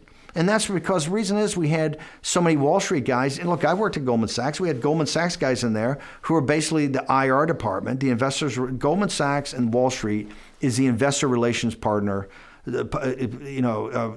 the Chinese CCP, this radical cadre that runs China. This is not about the Chinese people. This is about a radical cadre that runs the Chinese Communist Party that has a totalitarian mercantilist system that is incompatible with the system we have in the West. One side will win and one side will lose. So very early on in the first couple of weeks of the administration, this confrontation with China and its economic war became the most explosive thing.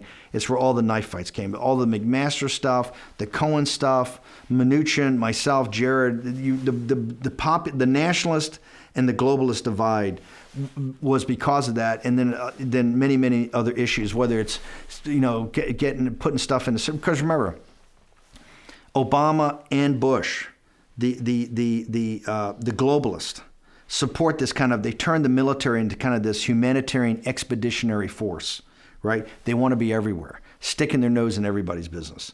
They're just dying to get up into Syria. Syria is a place they got to get up into because the Russians are in Syria, right? And my point is, hey, American foreign policy for 50 years has had one thing in the Middle East: keep Russia out, okay? And Obama's watch and Kerry's, whatever they're doing with Iran, Russia got a foothold in the Middle East.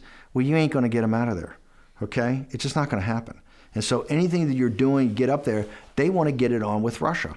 They are maniacally focused on Russia, a country with a economy smaller than New York State, that's in a total demographic death spiral, that doesn't make anything, it wouldn't exist if Germany and these countries in Europe wouldn't do natural gas deals with them. Yet we have an existential threat. The greatest existential threat we've ever had in the country's history is this totalitarian mercantilist society in China, which has One Belt, One Road, Made in China 2025, and 5G rollout converging to take away advanced manufacturing in perpetuity. And yet you have the corporatist and you have Wall Street, who have all made money. Remember, The decline of America is inextricably linked to the shipping of its manufacturing base to China. It's the Wall Street faction. This is what Donald Trump understood in 2010. Donald Trump today, when he goes out and speaks about China, you could literally take it from what he said in 2010. He understood the facts of the case then. And it's been the biggest thing we've done as a government is in 2 years, we now are confronted China in the true economic war they've been running on us. That is the single big, when history looks back over this thing, all the other Twitter madness and everything, they will look at the signal and the noise. And the signal is a great power struggle, as we personified or manifested in the first national security document that ever came out of the first national security plan that came out in December of 2017, said global radical jihad is a problem. It's a containable problem. Here's how we're containing it. Now the two great threats to the country are, it's a great power struggle. And they put Russia in there, but it was basically China's gone from a strategic partner to a strategic competitor, right? And then today, you're seeing the Secretary of Defense say today, we got 3 issues, China, China, China. That is what Trump reoriented, and from the very first days of the administration, the nastiest fights by an order of magnitude were about trade and about this engagement with China. Let's talk about Russia. I'm interested in your response to the firing of Comey.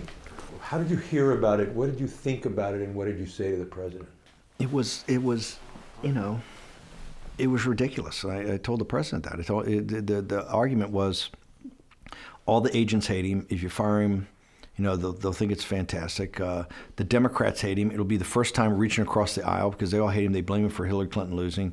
They'll look at it as a bipartisan effort. And the deplorables hate him, and they'll be great and send money and just be dancing around. And I said, okay, let's stipulate.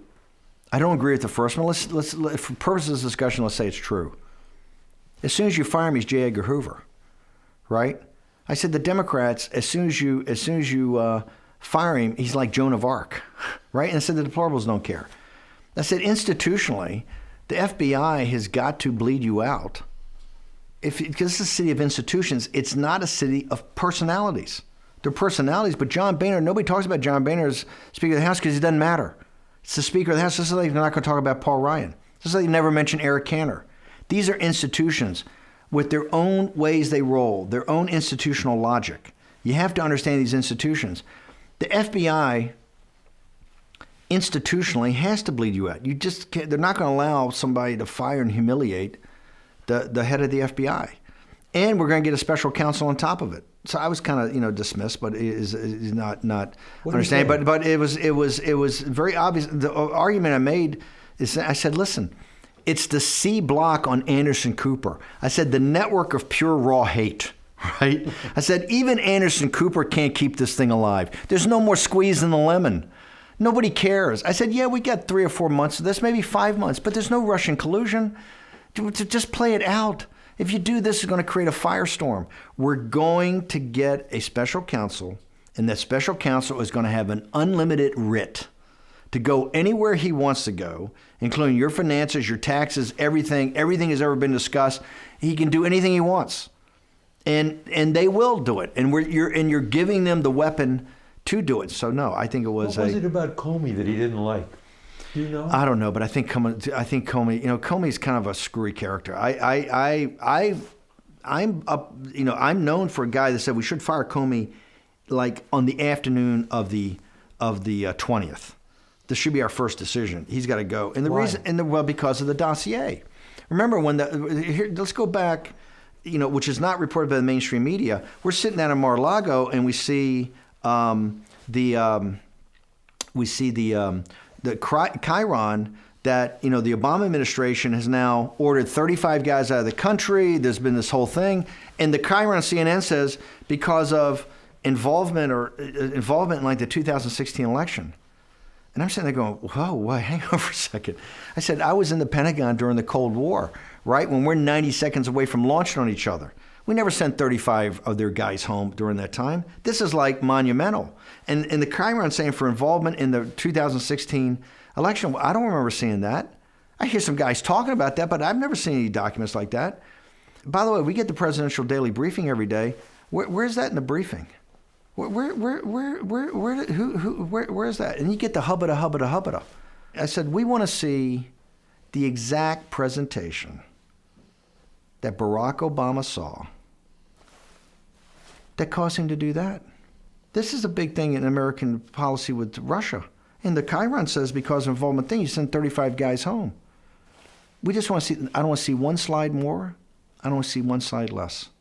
I don't want the exact guys that briefed Obama to come and brief Trump. You had not been hearing through the fall about the CrowdStrike and all that stuff in the Washington Post and other places? It's one thing to see shit in the, come on, dude. It's one thing to see stuff in the thing. This is, you pulled the trigger. You sent 35 guys home. In the height of the Cold War, we're 90 seconds about to launch on each other. We weren't sending 35 guys home. This is a big deal. Somebody made a decision on this on things called information. And all we ask for is show me the presentation, show me the deck, show me the decision memo. Who briefed him? Give me the facts. I know this. I see a bunch of guys running around and talking about it, and I see stuff in the Washington Post, and it's leaked and not leaked, and may be true and may not be true. Okay? But I haven't seen it in a classified document. You haven't seen it anywhere. Show me. Where is it? You know what you got? You got hubbada, hubbada, hubbada, hubbada, hubbada. The whole thing in Trump Tower that took place on January 5th, this was all their guys. Oh, no, we're going to... I said, I don't want to see... You don't need to be there. You don't need to bring Brennan and all these guys. You don't need to bring Brennan. Just show the presentation that Barack Obama made a decision for. So they set this big thing up. I decided not to go because there was going to be too many guys there. I said, fine. I got stuff to do because we're trying to put together a government. We're still going through people. So I'd be on another floor. But what happened is you had a presentation of which many people, and after reviewing it later, hey, maybe not, okay? Definitely not sending 35 guys home, okay? Definitely not sending 35 guys home. And you haven't shown any I haven't seen any information that shows that level of direct involvement, okay? And I'm not talking about a bunch of flakes running some trolling operation in Florida up on Facebook. Please give me a break, okay? But in that presentation, that's when Comey comes with the side thing. Steele dossier. The Steele, and so they come up to me and they say, what are you talking about? What do you mean a dossier? And they go, well, I said, no. It was in the presentation because the presentation's got stamped on it DNI, CIA, DOJ, FBI. This is a formal document. It's been interagency. It's been approved. That's what we asked for. They didn't have it the first time. And nobody's ever asked this question. What did Obama see that Obama pulled the trigger in late December? Okay? They don't have it. They've compiled this thing, which I don't even want to see. This is a new thing. I don't care about this. I want to see what he made the decision off of. So they get this new thing. But it's all got the stamps. It's all interagency. That means a lot of guys at the working level signed off on this. He's got this sidebar thing. I said, no. You can't touch it. We don't do sidebars. It's either in the document as appendix or it's not. What was he doing? I tell you what he's doing. I said it right there. I said, we're going to see this in the media because there's all these rumors this kind of stuff was out there. So you're going to see this in the media. What happened 48 hours later? This is what scumbags the mainstream media are and how gutless they are. 48 hours later, BuzzFeed, the standard of excellence in journalism in our country, prints the dossier with the link. And I said, here it goes, because in the New York Times, Washington Post, like, it's up, bang, bang, bang, bang, bang. They're reporting that this was given to the president, right? They're not reporting on the accuracy of it. They've been shopping this thing for months. The Wall Street Journal, the Washington Post, and New York Times, because they do have editorial standards, they can't back this up. They're not going to print this. But if it's in BuzzFeed and it says that this was presented to the president, then you've walked into the trap. That's Comey. Don't give me the Comey Boy Scout thing. He knew exactly what he was doing. He set up the president of the United States by giving him that thing and knowing that it was going to be leaked out to BuzzFeed, and then the whole mainstream media could report it, just reporting the news that BuzzFeed had this thing that had been presented. That's why he should have been fired. That's why I said this guy's got to go. He's a bad guy. Bad guy who lacks judgment. Even the guys in the FBI will say this, because there was all this thing. He lacks judgment. Under pressure, he doesn't make smart decisions. That's why he's wavering during the whole campaign. You know, the Hamlet thing. Do I do it? Do I not do it? Do I have a press conference? What are you doing, dude? You're the head of the FBI. Make it act like it, right? Bad guy and makes bad decisions. That whole thing with the dossier was a total setup. And the dossier is just a collection. It's like a raw file in the FBI. Yeah. It's a bunch of guys saying stuff, etc. So that's why I thought, and I told him as soon as I saw that, I said, we're going to see this. And 48 hours later, BuzzFeed's got it, and then it's a massive story. Because everybody and all those guys had seen it for months as they shopped it around, but no legitimate news organization could verify any of the stuff in it. But they could link to BuzzFeed, who linked to the dossier because it was a news story. When you heard that it was Mueller, what did you think? Because we have somebody who quotes you in the film we made that said, Steve Bannon said, "Hey, watch out for these guys. They're killers." Well, so we when they fired the head of the FBI, we kind of get organized. Say, look, we gotta get a real director of the FBI now, right? A real guy. And what better way to start than Mueller, who's legendary, who passes the first time 98-0, and then they extend his time. He passes 100-0. He's a legendary guy in this town. He comes over we're going to introduce him to the president just so you can talk to him about the attributes of who the FBI director would be, and maybe if there's chemistry, and since he's a patriot, maybe my idea is maybe we can talk Mueller into being our FBI director, and then we're good, okay? Because we've got a legendary guy. So we're sitting there, and I'm in that little anteroom with Hope, and there's some people coming in and out. We're trying to clear because there's no announcement of this Mueller. It's not even on the schedule. We're kind of slipping him in the back door because we don't want to cause some big consternation, right? I'm sitting there, and Mueller walks right up to me. Never seen the guy in my life. Walks right up to me and goes, how could a member of the senior naval service allow his daughter to matriculate at West Point? And I go, wow. I go, hey, how you doing, sir? And I said, listen, here's the worst news. She actually got offered a ride at the Naval Academy too, and turned it down. And my family, so we laughed, and because he's a Marine, we talked for a few minutes. And went, and I said, man, to know that he went through all that stuff just to do that, it was pretty impressive. And of course, everybody had told me, great guy. As soon as he spent time with the president. They visited with the vice president. I think Sessions and was in there. I think it was a good visit. And then, a short while later, he was announced as special counsel.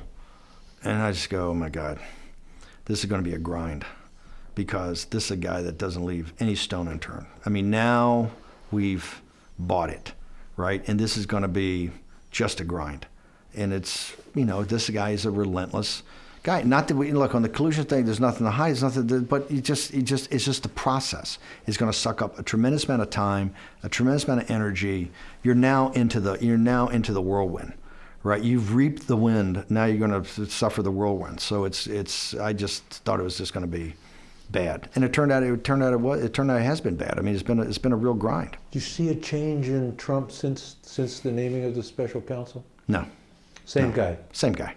Trump hasn't changed. Not throwing mush at the moon or anything. He's still in it. He hasn't agreed with it from day one. Yeah. I mean, he didn't agree with on the Comey thing. I mean, he said it'll never happen. They'll never announce it. And no, he hasn't changed. He thought it was.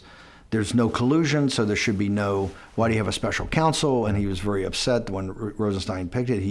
He's called it a witch hunt from the very beginning. He's gone after these guys hard, as saying, what do you got? At least, I don't know about the leaks, but if what you got is Roger Stone and maybe some conversation with Julian Assange, that's a pretty thin reed to hang it on, right? Yeah. And so, but he hasn't changed. He's been adamantly against this. And it's not like it's anything to hide. I think it's just that he feels. Aggrieved that they're coming after him on things that are made up, and so he's been adamantly opposed to this from day one. But I haven't seen any change. The story of I know you know Sessions very well and really closely collaborated on the immigration stuff for Breitbart.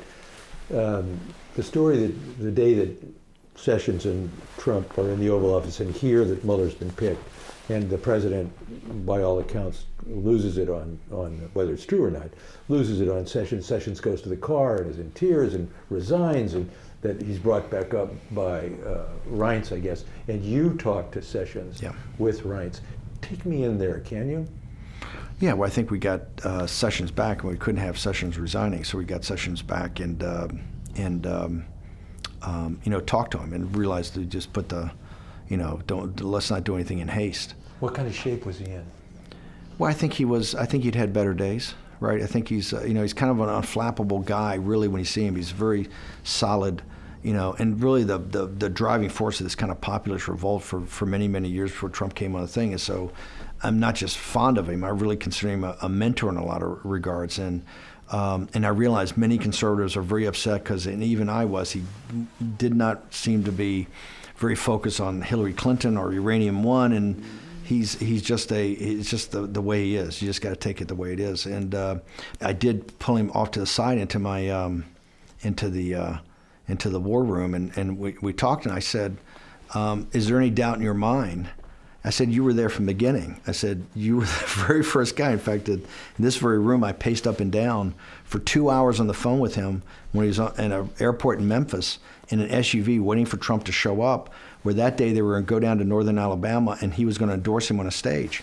And what Sessions told me, he says, you don't understand, Steve, I'm never coming back from this. He says, the establishment, they hate this guy so much that this will, and although I'm kind of outside of this immigration and the trade stuff, and I'm hammering him all the time, this will be looked at as I'm a traitor.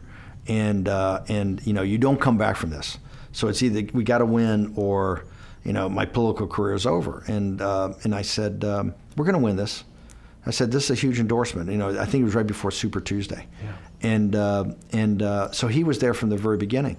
And so we just came in and I said, I got a question. You were there from the beginning. You saw the whole thing. You rode shotgun with me the entire time. He goes, yep. I said, is there any doubt in your mind that this was divine providence that put us here, right? That this just didn't happen, that something's worked here, because he's a very imperfect instrument, but we're here. And what you're doing on immigration, what you're doing on counterterrorism, everything that you're doing, the real work that you're doing, which Sessions and Miller and these guys were on fire about getting stuff done, the deconstruction administrative state, all of that, all the real work, that we would have never been able to do it unless we won. And we won. There was something that was there, and that's why we shocked everybody. I said, there's any doubt in your mind? He goes, no doubt. I said, you're sure it's no doubt? He says, no doubt. I said, and you're never going to quit? He says, I will never quit. I go, no matter how bad it gets. He goes, I'll never quit. I go, fine, I just wanted to make sure we're in sync. Just make sure we're in sync. And that's why I knew he was going to hang in there. And he had some very, very, very tough days. And it had to kill him when Trump let him go at the end of, maybe it was a relief. But look, the president has got a certain house style.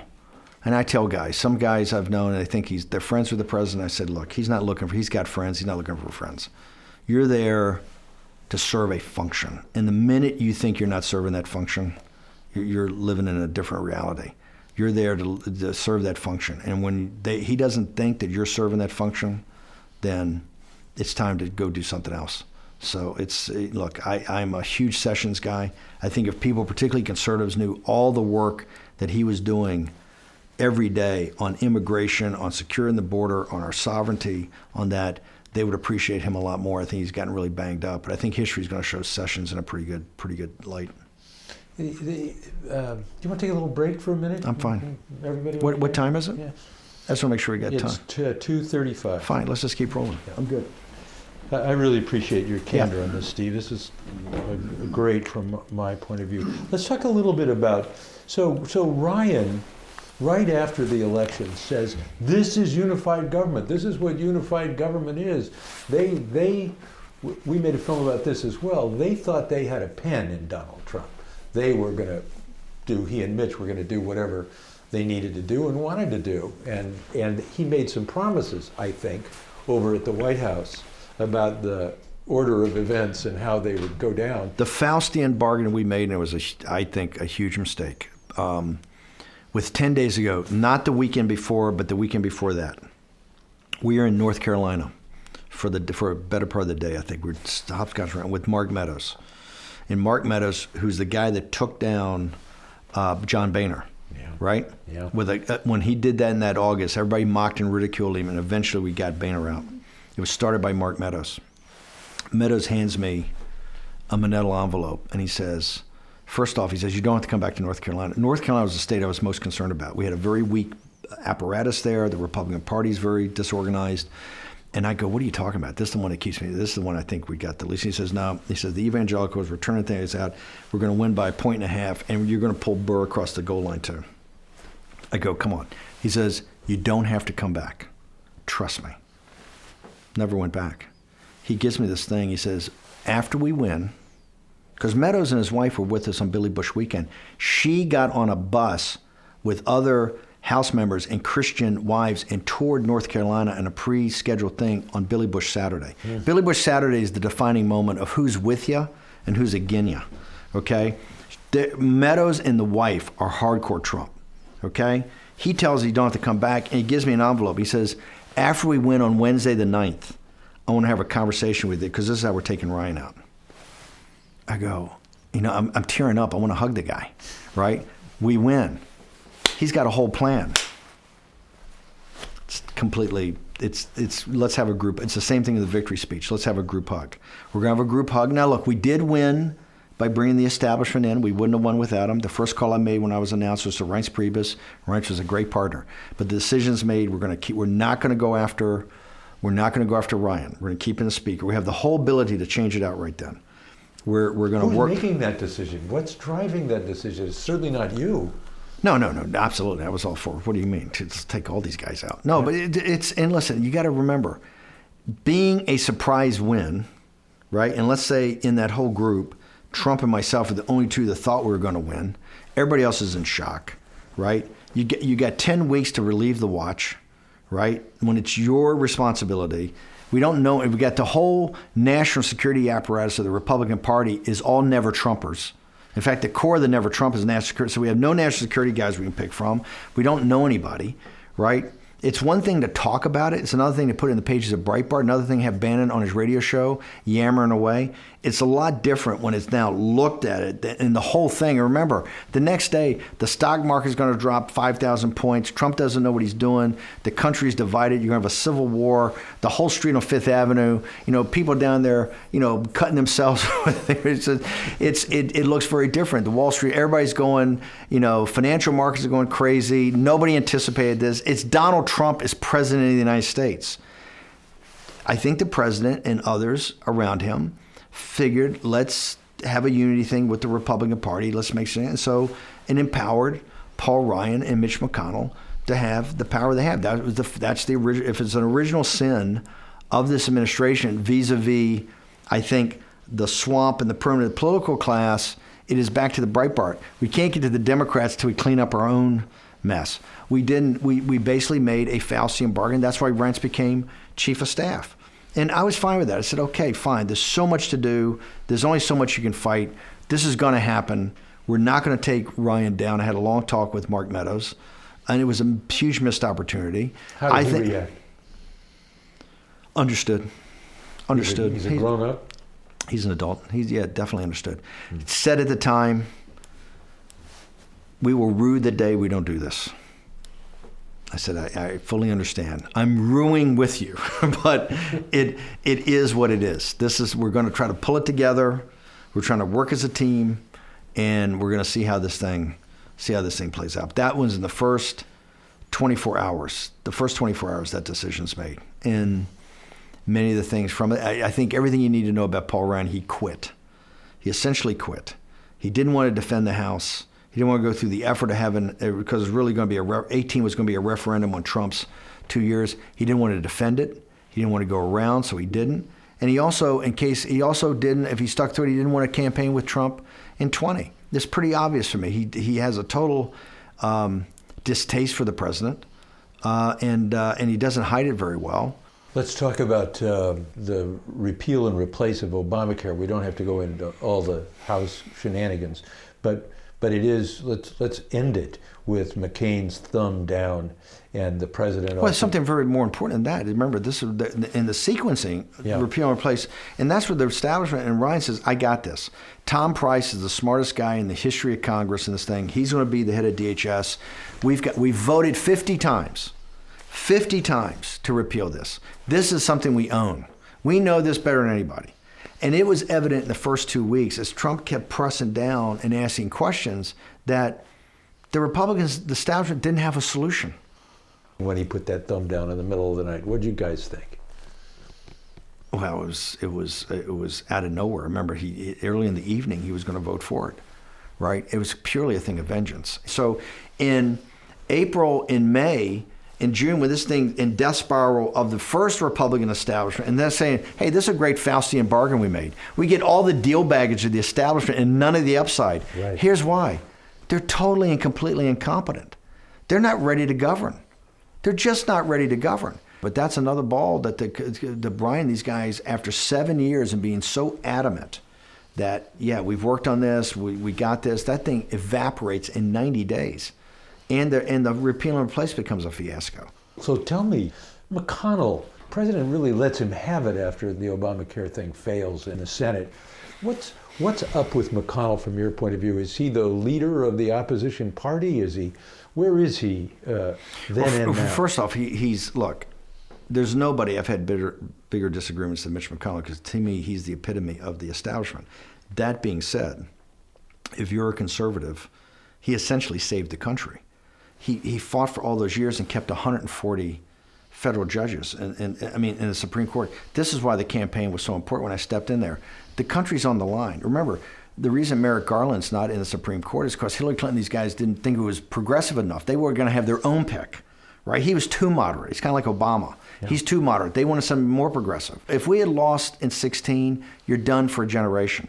They were going to fill the court system. Then they had the courts, the legislative, and that was the thing of reason I stepped in, because it looked like Trump's potential death spiral could take down we could lose the House, you lose the Senate even more than you lost it, and you clearly lose the executive, and you lose the courts for a generation. Mitch McConnell kept those 140 seats. Remember, the key of this is Don McGahn and McConnell, the deconstruction of the administrative state. That is the mantra of the Federalist Society, and that is the mantra of this thing about taking this fourth branch of government that's kind of metastasized to be all-encompassing. And it's, that's what Kavanaugh, that's what Gorsuch, that's what these guys are great theoreticians about this. So that is a whole nother line of work that's probably the one legacy besides the confrontation of China he'll be known for, to completely redo the courts, right? At both the appellate level and the district level. Not just that, he may have I think he'll have 4 picks in the Supreme Court in his 4th term. So it's monumental, and Mitch McConnell brought that on. And honestly, that is Mitch McConnell's, he's spending more time focused on that than he is on this other stuff. So when you say Trump reason the Riot Act, I never saw that. I always saw a level of respect, disagreement, but respect to the two. But Mitch McConnell is, I've always looked at Trump as just somebody who's passing through town. Right, he's the majority leader. He's a big institutionalist, and he is looking at this fundamental change in the courts. And so, no, I haven't seen him, radically support the president. Generally, he'll do more because he's up for re-election in 20. So he doesn't want to, some Tea Party opposition or some populist like Bevin did last time to try to go after him. Right. So no, but I haven't seen any. But I haven't seen, like on the emergency, it's outrageous to me that 12 Republican senators voted against the president on his core issue, particularly when over half of those guys are either in the Senate because of Trump, they pulled him across the finish line like Blunt. We got to remember, when at the end of the day, we gave Mitch McConnell his job. Burr in North Carolina, Blunt in Missouri, Toomey in Pennsylvania, a couple more were all Johnson in Wisconsin. There were 4 or 5 guys that were down that last week that all won. That was another big surprise to come across and to win that big win in the Senate. So that was all Trump, 100% Trump in this kind of populist movement. And McConnell, to me, has not been a big supporter. He's been a supporter of what he wants to support, right? Tax cuts he wants to support. The donor-driven tax cuts he wants to support, right? And if he wants to support it, it gets done. On the wall, they've had no interest in the wall. So the wall, they'll just look the other way and now actually oppose the president, which he had to veto. How much do you figure the list from the Federalist Society and Heritage Society that was given to Trump in March helped him with conservatives, brought him across the finish line in lots of ways? Huge. Remember, when I got in, they said, we're going to focus on 3 things. One, we're going to simplify this whole thing. 88 days ago, you're down by a bunch, okay? We got to simplify. Number 1, we're going to focus, stop massive illegal immigration and limit legal immigration to get our sovereignty back and protect our workers. That's one leg of the stool. The second, bring back manufacturing jobs from China. Okay, they're going to get that in Ohio and Wisconsin and Michigan. Number 3, get out of these pointless foreign wars. Those 3. Oh, and we're going to run Pence for governor of 5 of these states up in the Midwest. We're going to always, every day, hit the evangelicals and Republican establishment with the judges, with the lists. And we expanded it another 10 to make it 20. Remember, if you go back to the spring of 2016, within 30 days of each other, 2 lists come out. The national security list slapped together by Corey Lewandowski, right, that has all the problems with Papadopoulos, all these other guys. This list, because the whole national security apparatus is never Trump. They got this collection of who odds and ends. It's like the bar in Star Wars, right? I call Corey. I go, dude, I know this space. I haven't heard of half of these guys. Who are these? He says, well, we had to get something out. We're getting heat for the media for not having it. I said, it's better not to put anything out than to put it out. And now you've reaffirmed to everybody you don't know anybody in national security. Okay? This is embarrassing. That list, and then 30 days later, the Federal Society and Heritage come out with those 10, which is, hey, you may hate Trump, you may not trust him, but it's got to be this 10. We expanded to another 10, right? That was a massive seller. One of the ways to close that gap was just hit every day. Hit the list. The judges. The judges are going to bring the Republican establishment back because they realize how fundamental this is and that was, so 2 lists within 30 days. One causes nothing but problems, right? The other is a solution, and I don't think he'd be president without that list. Whoever thought of the idea of it, I think it was McGahn and Leonard Leo, absolutely brilliant. And then we expanded. And McConnell. And absolutely brilliant. Look, McConnell on the judges is golden. He will go down in history, in conservative history, of literally changing the court system. This is why we lost the 2018 election. Remember, the Republican establishment hasn't accepted Trump as the transformative president historical figure. It's the progressive, it's the Netroots Nation, it's the Time's Up movement, it's Tom Steyer, it's the resistance. They're the ones out in Iowa 1, knocking on doors in 90% humidity and heat in June and July. Why?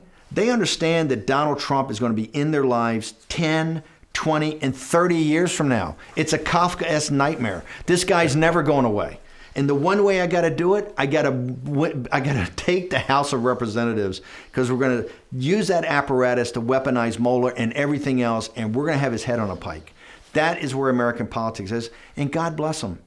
They did it. You know how they did it? They did it like the Tea Party. They mobilized their forces. I kept telling them, we'd have conference calls right here in July, and I'm saying, hey, today in Iowa 1, they've had 500 people knocking on doors, doing voter registration, handing out literature, and trust me, in the last 60 days, we're going to be getting all those folks to vote, and we're going to lose. That's a House Freedom Caucus. I think it was Blum's district, right. Blown out, right? You could see these people working in the spring and the early summer of 18 on exactly the things the Tea Party had done. Mobilization, getting people out. The reason is the courts and the deconstruction of the administrative state. The progressive left understood that under the hood, what was going on, besides all the signal in the noise, they got the signal, and it couldn't have been stronger. And they said, we got to stop this. The noise is just Trump and the Twitter and all this other madness. McConnell, as much as I detest him, delivered that. And that's what I think will be known for, this kind of Herculean effort not to roll over on Obama, to keep those 140 seats. And then it's one of the reasons we don't have any ambassadors. Remember, only half the ambassadors we've put up have been, we went through the first 2 years, they all got to be renominated. And the reason is all the time's been spent on the judges, because they realize the judges are permanent. Right. And that's where the focus has been. And I think he's done a magnificent job. And this is where real fundamental, Trump will be known, I think, in hindsight, on China and the courts. Charlottesville. Where are you when you see it happening, and you've got the best divining rod of anybody in the West Wing at the time, and you were on your way out. So on Saturday, I'm actually having lunch with a member of the media in my office in EOB, my temporary office, and he goes, and we're sitting there, we're just having a sandwich because I'm about to wrap up. It's like my last couple of days, and he goes, He said, man, the Charlottesville thing's really out of control. And I go, what are you talking about? He goes, the Charlottesville thing. Yeah. And I go, and I look around, I got the thing with the 4 screens, and it's not Stop Charlottesville. I go, what's that? He says, you didn't see the march last night? I go, no. I said, I knew they're doing something about the Confederate monuments, but what's the big deal? And he goes, man, you ought to get all over this. I look at it, and he leaves. I call my guy at Breitbart, the editor, because I'm about to come back in 48 hours, 72 hours, and I said, how many guys you have down there for the march last night? He goes, nobody. I go, are you covering this thing? He goes, no. I said, you got to get a team. I said, get Raheem and get a team and get as many people as you got in Washington, D.C., get them in a car and get down there. This is the big, I said, look at this thing. There's a riot down there. What did you see that lit you up? What lit me up was people with, I have been a big advocate of stopping these neo-Nazis and neo-Confederates and Antifa and Black Lives Matter. When they come to get it on, I think civil society, I think the police should shut it down immediately. I am adamantly opposed to letting these guys march through towns, have the police, hit, that they're coming with billy clubs or they're all looking for a fight and they're looking for a fight with each other. I don't think we break any constitutional thing on freedom of speech by saying no. You can come and march and do your thing, but you can't come looking for a fight. If you come looking for a fight, that's gonna be shut down. It looked to me like it was fights going on. And then I got up to speed what was going on, and this thing was huge. And talking to the president the next day, and I think Trump, and this is where the mainstream media has smeared him, because he was very adamant about what he said about the Confederate monuments. He says they're very good people on both sides. There are. I come from Richmond, Virginia. In the Commonwealth of Virginia, there is a heated and active debate about the Confederate monuments, all the battlefields, everything about cultural heritage, racism, all that, from 2 sets of people and voters. Democrats and Republicans and independents are having and this is all being worked out at the local level, at the Commonwealth level, at the city level. In my city, Monument Avenue, they're having all these discussions about that. They're good people on both sides. I understand the people that want to keep the Confederate monuments, and I understand the arguments of the people that want to take them down. There you do have people on both sides, and what Trump said is, where does it end? Does it end at the Washington Monument? Does it end in Mount Vernon? They're now talking about Teddy Roosevelt and Christopher Columbus. Where does this all end? And what Trump was saying in regards to that debate, there are good people on both sides. He's always condemned the neo-Confederates or anything like that. What I did is I just talked to General Kelly and I said, maybe I ought to stick around and see how this thing plays out for a few days. He said, fine, you do what you want to do. We're up in Bedminster, you're down at the EOB. Did you know he'd put his foot in it? I mean, independent of whether the press reacted or overreacted, when did you know? I don't think he put his foot in it. I don't think he put his foot in it. I think the press took the word. No, look what he said. When it comes to the monuments, they're good people on both sides. That's what he said, right? They're fine people on both sides. He understands what the argument is and what the argument is about the nation's history and where does it end. Right. And that's where he said there's good people on both sides.